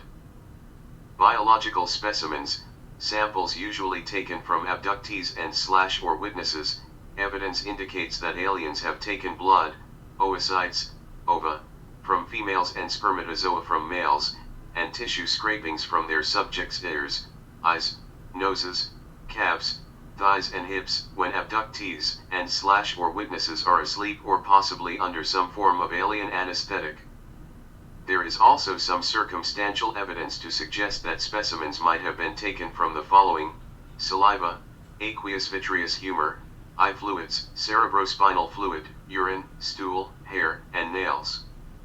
We feel that all abductees are given some type of preparation prior to their examinations. Some witnesses have reported receiving oral liquid medication, others an application of a liquid solution similar to a preoperative prep asterisk over various parts of their bodies. Some report a tranquilizing effect telepathically asterisk transmitted from the acting alien examiner, and/or application of an instrument to the head which renders deep relaxation or unconsciousness. Next we will outline that what we think are the three stages of examinations which abductees are subjected to, through some type of preoperative anesthesia. First stage, preoperative abductees are subjected to some type of twilight sleep state, where they're in a definite trance or daze. This twilight sleep state could be induced by several different things, from the liquid application over the body, a specific conscious suggestions by the aliens using some form of our hormones or enzymes to stimulate a neurochemical response, or some type of yet unknown technology. One odd note, in connection with this stage, that prompts a lot of questions, is why is it that so few abductees remember removing their clothes? Because during the process of light sleep state asterisk they receive a subliminal command to erase the more traumatic moments of the abduction. Some commands are so strong that just a few of the abductees are able to remember clearly their experiences, even when placed under hypnosis to remember. Second stage procedures, physical examinations take place, such as probing, insertion, exploration of the body, taking of biopsies, blood, or skin samples. During this phase, the abductees may be semi-conscious as the procedures are carried out. Some actually experience pain. Despite objections, the aliens appear to be indifferent to their victims' pain and suffering. On the other hand, some abductees at this stage are given heavier sedation to quiet their fears and apprehension and do not recall any pain with these procedures. Third stage, post-operative. Afterwards, the abductees and/or witnesses say their bodies feel sore or exhausted as if having been involved in strenuous activity. Some explain that it feels they've been tossed around or hit by a Mack truck star. This is similar to the known effects of *curare, a drug originating in South America that induces therapeutic muscular paralysis. There are specific blood enzyme studies that, if performed within 12 to 24 hours of exposure, can be used to detect any abnormalities of muscular activity. Several documented physical traces of the abductee experience correlate fairly well with some of our recognized medical procedures. Most outstanding is one called laparoscopy asterisk, which is a cylindrical, tube-like instrument with special optic attachments are placed through a female's umbilical, navel, region for exploration of female organs. With this particular instrument, a physician is able to observe all female organs to determine if any abnormalities are present, as well as obtain ova eggs from the ovaries. Most women abductees have felt they were being blown up inside, feeling tremendous pressures in the lower abdomen and discomfort in the vaginal area during the laparoscopy procedure. Approximately 2 liters of carbon dioxide is instilled into the abdominal cavity. This causes distension of the abdomen, thus allowing better visibility of female organs. A few women may have residual scarring from the long, needle-like instruments placed through the umbilical area. Pregnancy in correlation with the laparoscopy procedure is a new treatment for infertility called gamete intrafallopian transfer, GIFT, which treats infertility by placing sperm and oocytes directly into the infertile woman's fallopian tubes for in vivo fertilization. In contrast with in vitro fertilization, IVF, GIFT facilitates natural physiological processes to achieve pregnancy. Male abductees report having a tube-like device attached to the penis which causes ejaculation for sperm sampling. This is highly uncomfortable to the individual. Most have said they sustain transitory small lesions that disappear shortly afterwards. Others claim to have experienced direct sexual intercourse with an alien hybrid female, ostensibly for the purpose of sperm retrieval as well. A substantial amount of evidence has been accumulated that female abductees undergo gynecological insemination.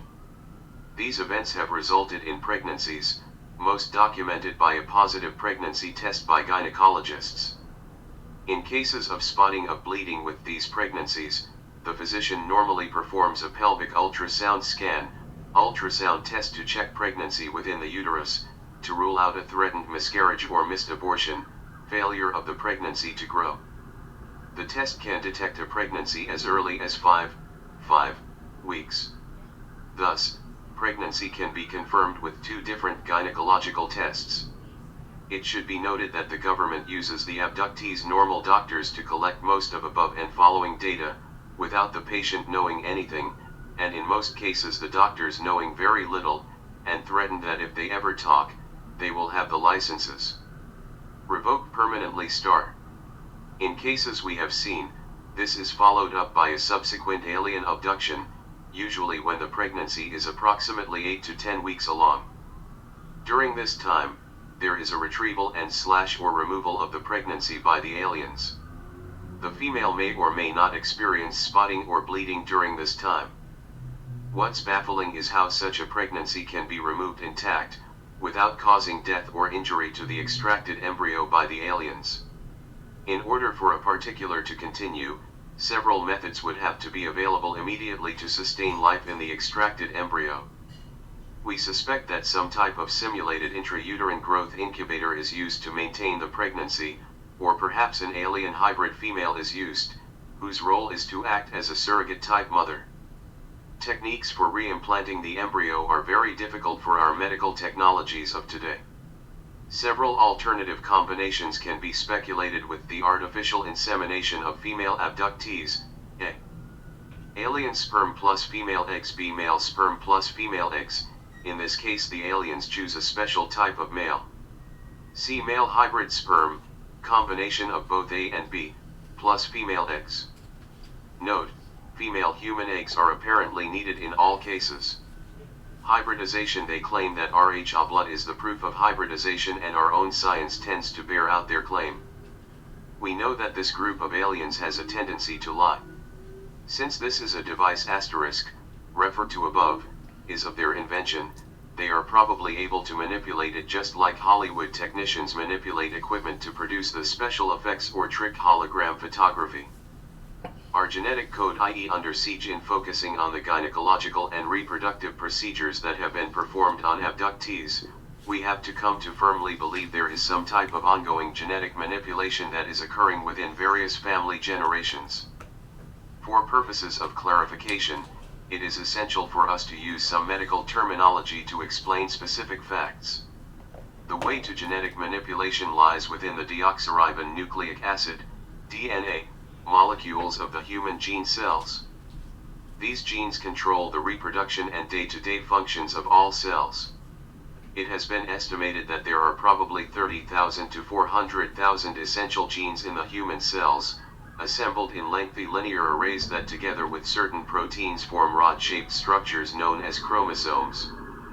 Chromosomes from certain individuals, through certain altering techniques, form a customary arrangement or standardized format asterisk known as karyotype. We believe it is the manipulations of the genetic codes on the karyotype of individual chromosomes that the aliens are researching, specifically looking for mutation patterns. Mutation patterns would allow them to rearrange the genetic coding on certain loci. In genetic terminology, the specific site of a gene in a chromosome. In this manner, they would be able to experiment with a multitude of loci in the various chromosomes, thus bringing about new genotype individuals in preceding generations. Perhaps each succeeding generation of families is subjected to a different comparable type of experimentation by the aliens. It is interesting to note just where the residual scars are located on abductee bodies. Now I would like to pose a new interpretation of the evidence found in our ongoing research of abductees. Many scars are found over the shin bone, tibia, and the hip bone, iliac crest, which are common areas for obtaining bone marrow samples and or aspirations. Simply speaking, bone marrow produces the red blood cells in our bodies, and it is significant, in our opinion, that it is through a human's bone marrow and blood that it is possible to study their individual chromosomal pattern. The timing of abductees' first experiences also correlates to the hypothesis. The marrow of essentially all the bones in the human skeletal structure produces red blood cells until a person is 5 to 6 years old. The marrow of the long bones, except for the proximal portions of the humor, upper arm bones, and tibiae, becomes quite fatty and produces no more red blood cells after the age of 20. Beyond that age, most red blood cells are produced in the marrow of such areas as the vertebrae, spinal column, and sternum, chest bone, ribs, and hip bone, ilia, and as we get older, these bones become less productive. Most initial abduction experiences occur when the abductee is between the ages of 5, and 20 years old. Based on these observations, we are probably dealing with two very important phases of an abductee's life as it relates to this apparent alien exploitation.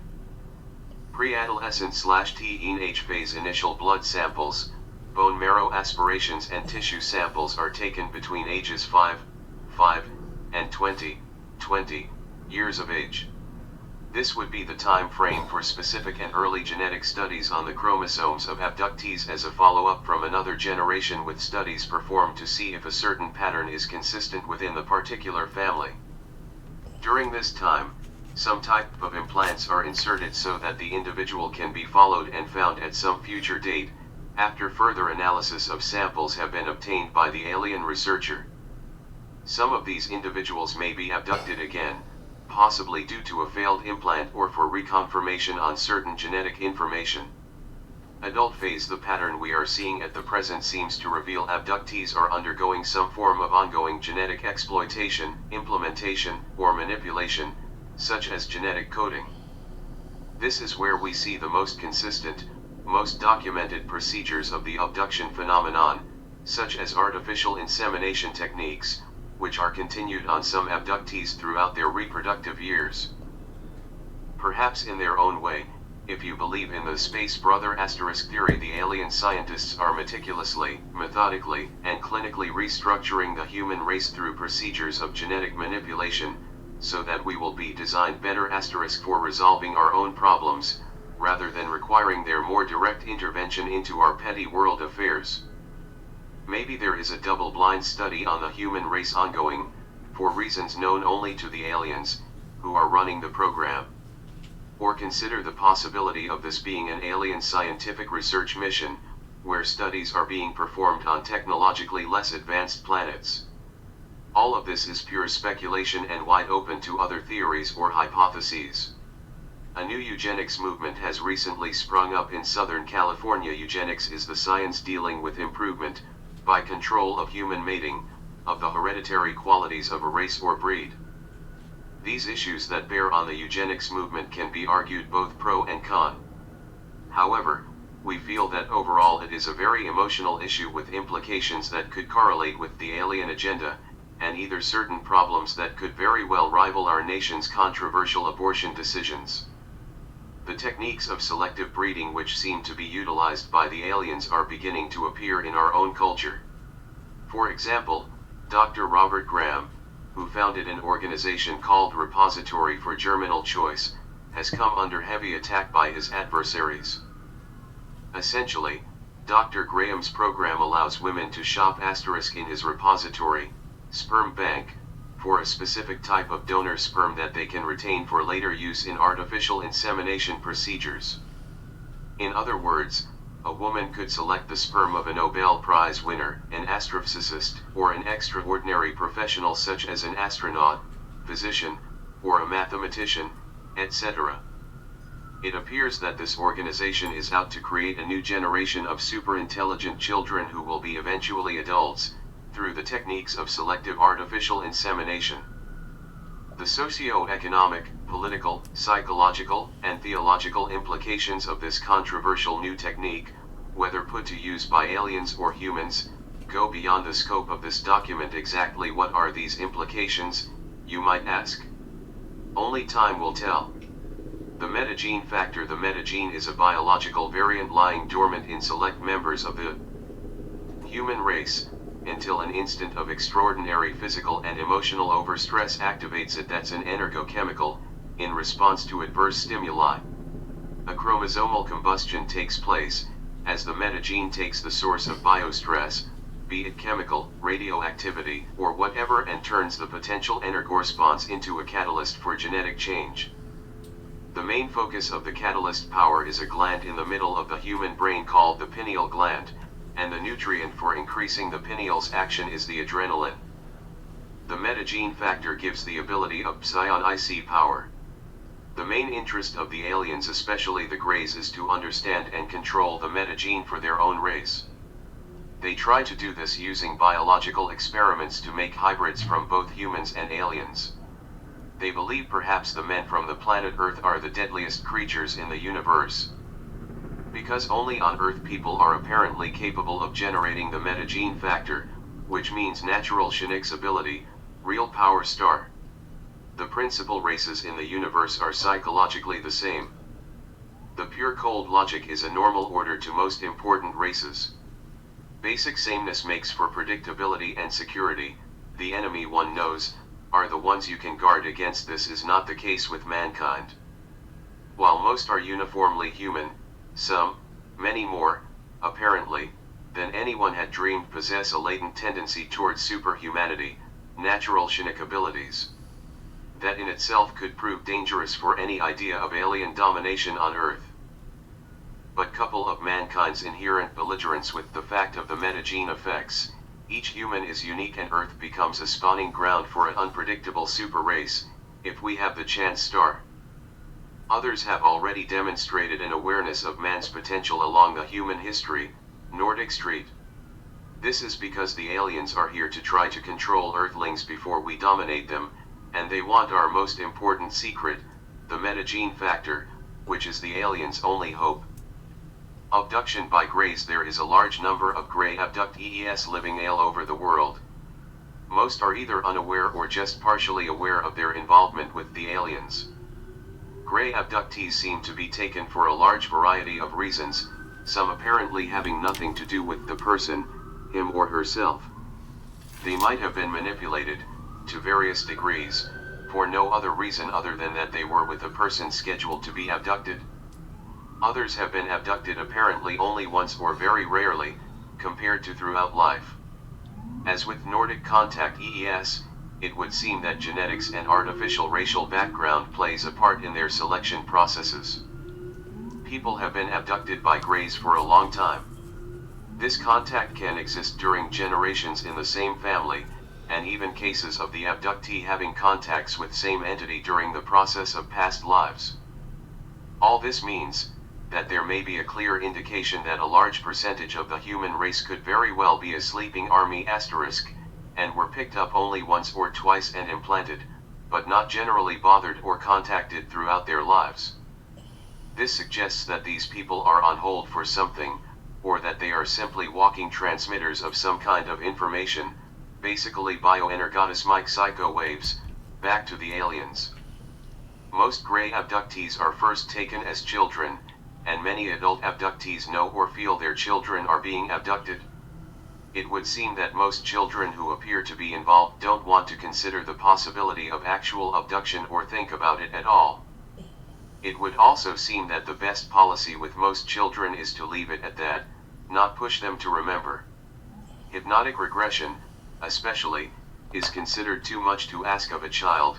Even adults actually should not take lightly the decision to have themselves hypnotically regress to recall abduction experiences. Children and adults alike, if they are involved, will tell you of their weird dreams and experiences even when they don't believe there is anything going on. Women are frequently abducted largely for reproduction purposes, through some never experience that kind of interaction. Some of those who are involved in that part of it report that their earthbound, human children that live with the aliens have several different reactions to the situation. Some are perfectly happy with the program as it is. Many don't express any opinion about it at all because they don't see it as being anything they can do something about. Some are repulsed by the children and by their own involvement with them. Some have felt that the children we produce will be used against us. Some of the weapons and aircraft training that abductees are involved in is actually done by the abductee for the sake of the unborn child. Training the mother as received is thought to be transferred psychically to the unborn child. Things along this line are part of what might inspire some abductees to fear their half-breed children. Others love their half-breed children as they would any others. Many who feel this way would like to recover their children and bring them back to Earth where they would have a better life than with the aliens. Many also feel that the children are better off where they are but would certainly like more open contact with them, more interaction with their children. Aspects of BLO flu differential. The biophysical field of the gray entities is in opposition to the field of the human body. The reaction produced by the interface of the two fields can produce a sensation referred to as body terror * by abductee Whitley Strieber. A human may or may not experience this reaction, depending on their ability to develop a mental block to the reaction created by the field differential. On occasions, the same possible reaction with some Nordics is experienced. The fields emitted by the Greys parallel the type of field emitted by much of their technology. The Greys use technology to amplify the effect of their biophides on the humans. It allows them greater control over the ordinary humans, who may react to the field differential with the human emotion of fear. Using internally generated tones to interfere with some kinds of manipulations, anyone can produce high-pitched tones in his or her own head. It would render the manipulative technology inert. Just maintain the tone during the presence of the Greys and anyone is capable of arguing with them. Generation of the tone is an important part of the human defense programming against intruders. Awareness parameters for tone maintenance. Since the technology used to manipulate humans encourages relative paralysis of conscious functions, maintenance of tone interference or other mental techniques must be handled by a form of bridging, or cooperation between conscious and subconscious awareness. Effective use of counteracting techniques depends on an increasing awareness of both states. The subconscious areas are where all memories are preserved, and all experience there relative to abduction is subject to blocks placed there by both the abductee, as a programmed response to a function which the aliens have connected with the survival impulse, or the aliens. Lucid dreaming indicates a closing of the gap between awareness of both mental areas. Being able to interact with the Greys, on their own turf, so to speak, is a threat to alien manipulation and control. Effects of multiple-level alien manipulation. The most interesting aspect of alien control and manipulation is that the technology they use allows the separate and distinct manipulation of both the gross and the finer densities that compromise the physicality of the human body. They have the ability to place a human on a table, put him or her into delta sleep, shock him or her with a static charge, separate his or her finer bodies, and manipulate them at will. Manipulation of finer areas that involve the formative forces of the physical body have tremendous effects at the physical level. They also have the ability to withdraw experience and memory from a human and place that experience and memory into another body, or container, whether the container is a natural or synthetic one. Manipulations of these type have effects on the ability to have one's consciousness leave the body, emotional response patterns and programming, ability to deal with psychic blocks, and a host of other parameters. To begin to counteract this, Work must be done by the individual to work on expansion of awareness. Connections must be developed between the conscious self and the second self, which may be the self that is projected astrally. After a while, the conscious maintenance of the connection begins to combine both conscious memories and memories which lie deeper. Work on self-hypnosis and regression techniques with a qualified individual. These techniques will aid in the process of developing more awareness and control. Constant experimentation while in alien presence must be done by the abductee, who must make an effort to note results of various mental manipulations on the alien control efforts. Some major indicators of alien interaction and possible hidden involvement: missing time, waking up during the night or in the morning with unusual bodily sensations, such as tingling, numbness, dizziness, heaviness, or paralysis. Any of these are often accompanied by disorientation. Nightmares or vivid dreams of aliens and or their technology. Sleep disorders, also waking up at a specific time. Physical marks or evidence or bodily manipulation. Repeated sightings of alien craft, clear remembrance of alien contact and interaction. Healing or inexplicable improvement in your physical condition. Reactions of fear, anxiety, or unusual bodily sensations upon viewing visual images of aliens or their technology. Feelings of having had a communication. Unexplained behavior totally inconsistent with previous patterns. Any or all of the above indicators may appear in combination with other ones. Many of the indicators could also signal a physical problem requiring medical attention. Clinical psychologists have reported that a significant number of people have been helped by their interaction with alien species, mostly through alien physical manipulation that resolves a physical condition. Low functioning of the hybrid fetus in a human host. The nature of the alien physiology is quite different from that of the human host. Through the autopsies that we have done on the greys, it has been found that the tissue is very often a composite that reflects a blending of animal and plant genetics. Some species have black tissues with green blood and appear to function on a light-based nutrient system. Many human hosts have reported mysterious infections, often yeast-like in nature. Through analysis of many cases, it has been pretty well established that the aliens often purposefully introduce systemic organisms into the human female in order to acclimate the hybrid fetus to the physiological environment of the alien life to come. These substances are thought to be microfungi and or microviruses.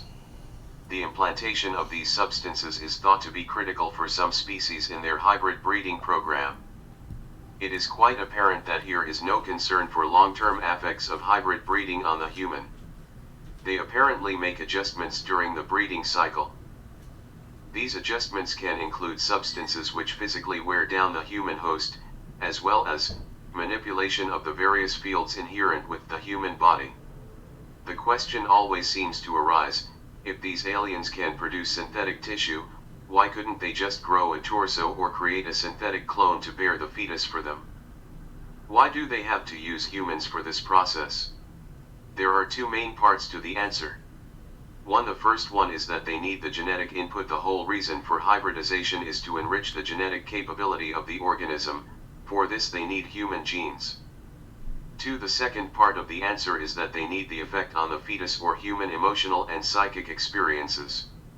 The hybrid being will develop growing sentience, unlike a synthetic, where the sentience does not extend past the physiologically determined by the matrix.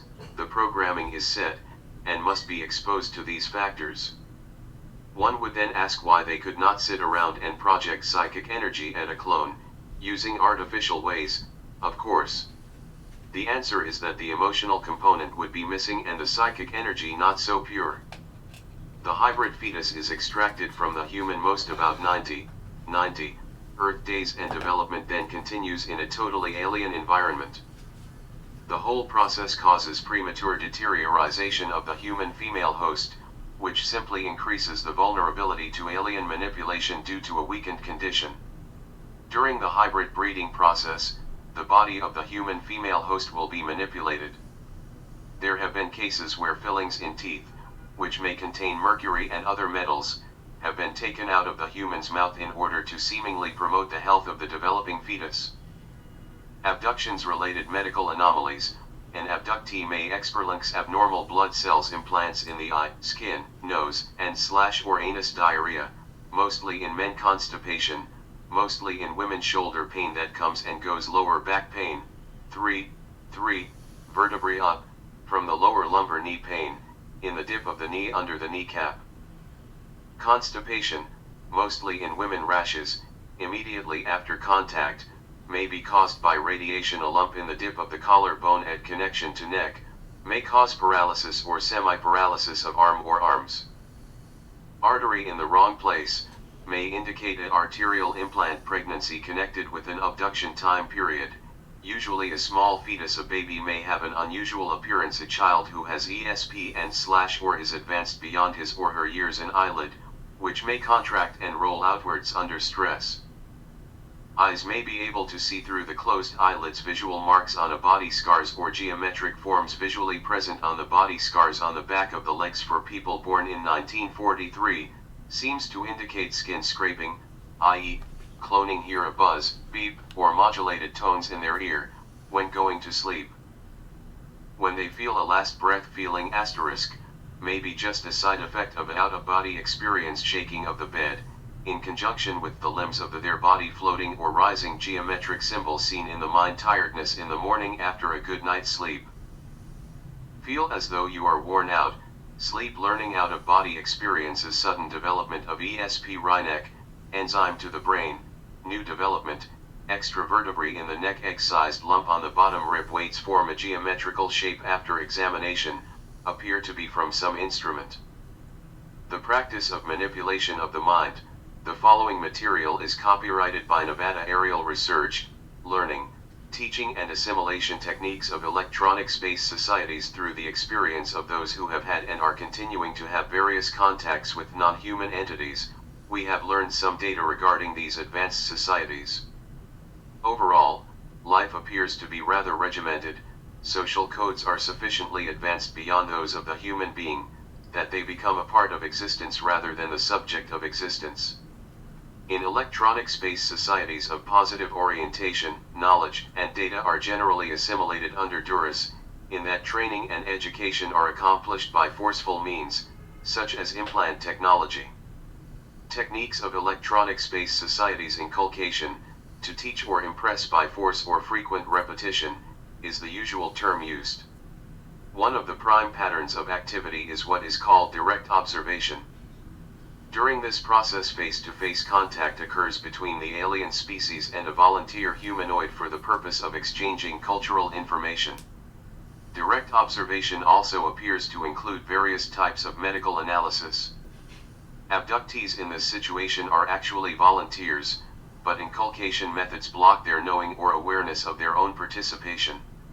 Of course, this is not the procedure of some alien races, who take abductees against their will, i.e., the Greys. Direct observance operational procedures are as follows. A human target is sensed. The human's ridge response system is examined and checked. The craft is allowed to appear to the human, releasing old implant blocks. The subject is monitored and picked up when appropriate. Sometimes a targeted human being will be picked up in childhood and taken to an underground facility for crystal implantation. They will be monitored through the growth period. In young adulthood, the human is picked up, and the crystals are removed and the human is kind of placed in reserve * for future triggering and employment. The Andreessen affair is an excellent case which features these elements. Several kinds of devices have been noted by those who have had contact with various alien species. Inculcation bar, a rectangular box of metal with multicolored lights displaying a sequence of blue green red green blue and the numerical sequence of 1 2 3 4 5 4 3 2 1. The subject lies on his/her back, on a metal table directly beneath the bar. At the foot of the table, level with the surface, in a metal console box with cables connecting to the table. The attendants are dressed in red jumpsuits and the room itself is bathed in red light, except when inculcation therapy is in progress. The inculcation monitor, this monitor, when coupled with the data banks in the ship's computers, can be used to implement the enhancement of a being by infusing abilities through implantation of Data during this process, it appears as if negative mental states are removed and mental barriers are set aside. The monitor is a modulated catecholine encoded laser beam, which pierces the eyeball of the subject in a Earth's nanosecond, 1/1000th of a second. It resonates down compatible optic frequencies, which sets up harmonic vibrations which disseminate the encoding to the proper receptor sites. Catecholine betylpotropin 4753 is a technical name for a substance often given to the abductees. It has the effect of removing certain body neuronal blocks and at the same time gives a boost to the awareness/intelligence level of the abductee. It is a mixture and distillation of slightly enkephalinic melanocyte stimulating adrenocorticotropic hormone in a neural metastasizing, neurotransmitting medium, i.e., a cerebral cortex roto-rooter star. I1 method, 1 dons a helmet bearing wires, old zeta reticuli 2 technology, almost obsolete, and needles. A crystal cube is put into a niche on top and a type of strobe light flashes in resonance with the brain waves of the abductee. The abductee's head becomes filled with pictures which gradually form a pattern of responses. The abductee is given a learned motion, pattern, response system, and may be trained in a brief amount of time to do a complicated task. Sometimes the abductee is hypnotized or made to sleep and a high-frequency microwave emission is used as a rapid inculcation method. Rapid inculcation processes an ocular wave with which to send encoded data into his or her nerve/ridge response system. This data may be triggered later by a prearranged stimulus response signal that will be present in the environment of the abductee. Sometimes the bioenergetic field itself is used as a carrier wave and the data is encoded in sound code symbols. The gray hybrids, Regiians and Beteloistans, have an interesting variation on which the abductee sits in front of a screen and computer console type and interacts with images on the holographic display. Notes: 1. The ridge response system equals a series of energy focal points formed by the energy streams around the physical body. Ridges can impinge on each other and cause an enduring state. Ridges exist in suspension around the human and are the foundation upon which facsimiles are built. 2. Facsimile equals a facsimile is a recording of all perceptions, effort, thought, and emotion experienced by the organism, during any one point in time. It is recorded by the reactive mind. A facsimile can also be considered the physical universe's impression on thought, specifically that section of thought which has a physical universe impression with a time tag on it. 3. Reactive mind equals a reactive mind, are portions of the mind which works on a stimulus response, which is not under conscious control and which exerts force and the power of command over the being's awareness, purposes, thoughts, body, and alteosis. The reactive mind never stops operating. What is thought to be unconsciousness is always 21st century power. Biotech. We are leaving the era of expendable resources, like oil-based products. The power of the future is renewable resources like biologically engineered products. The Dulce genetic research was originally funded under the cloak of black budget * secrecy, billions of dollars. They were interested in intelligent disposable biology, humanoids, to do the dangerous atomic, plutonium, propulsors and saucer experiments. They cloned their own little humanoids, via a process perfected in the Biogenetic Research Center of the world, Los Alamos. Now they have their disposable slave race. Like the Greys, Ebes, the US government clandestinely impregnate human females, then remove the hybrid fetuses, also after about 90 days, like the aliens. For more details about how the government does their abductions, see Volume 2 of this document, called the Pulsar Project, ATR-25A, code, Aramis VADR3-24 at, then accelerate their growth in the lab. Biogenetic, DNA manipulation, programming is instilled, they are implanted and controlled at a distance through regular RF, radio frequency, transmissions. Many humans are also being implanted with brain transceivers. These act as a telepathic channels and telemetric brain manipulation devices. The NET was set up by DARPA, Defense Advanced Research Project Agency. Two of the procedures were RHIC, radio-hypnotic intracerebral control, and EDOM, electronic dissolution of memory. The brain transceiver is inserted into the head through the nose. They learned this from the Greys. These devices are used in the Soviet Union and the United States, as well as Sweden. The Swedish Prime Minister Palme gave the National Swedish Police Board the right in 1973 to insert brain transmitters into the heads of human beings covertly. They also developed ELF and EM. Wave propagation equipment, rays which affect the nerves and can cause nausea, fatigue, irritability, even death. This is essentially the same as Richard Shaver's cavern TE-OG mechanism. This research into biodynamic relationships within organisms, biological plasma, has already produced a ray that can change the genetic structure, heal, or even kill. Shaver's cavern Ben-Mek * could heal. Warning: manipulation and control fear, fraud, and favor the Pentagon, the CIA, NSA, FBI, NSC, etc. Seek to capitalize on the beliefs of the American public. The secret government is getting ready to stage a contact landing with aliens in the very near future.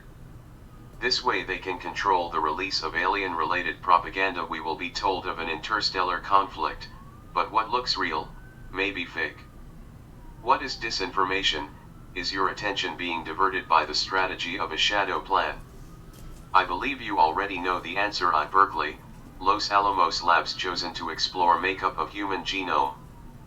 Appendix A acronym definitions: AC Alien Craft, NSA National Security Agency, IAC Identified Alien Craft, NSC National Security Council, INAC Identified Number of Alien Craft, DIA Defense Intelligence Agency, ACL Alien Craft Landing, CIA Central Intelligence Agency, ACRLAUEN Crash Landing, FBI Fed Bureau of Investigation, CRL Crash Landing, UFO Unidentified Flying Object, ADRAUEN Defense Research, RNDB The Research and Development Board, ONR The Office of Naval Research, AFRD Air Force Research and Development, CIAOSI CIA Office of Scientific Intelligence, NSAOSI NSA Office of Scientific Intelligence. Map references: 65 ADN 6 Map Track Number 6. Location on map, coordinates 65 by A1.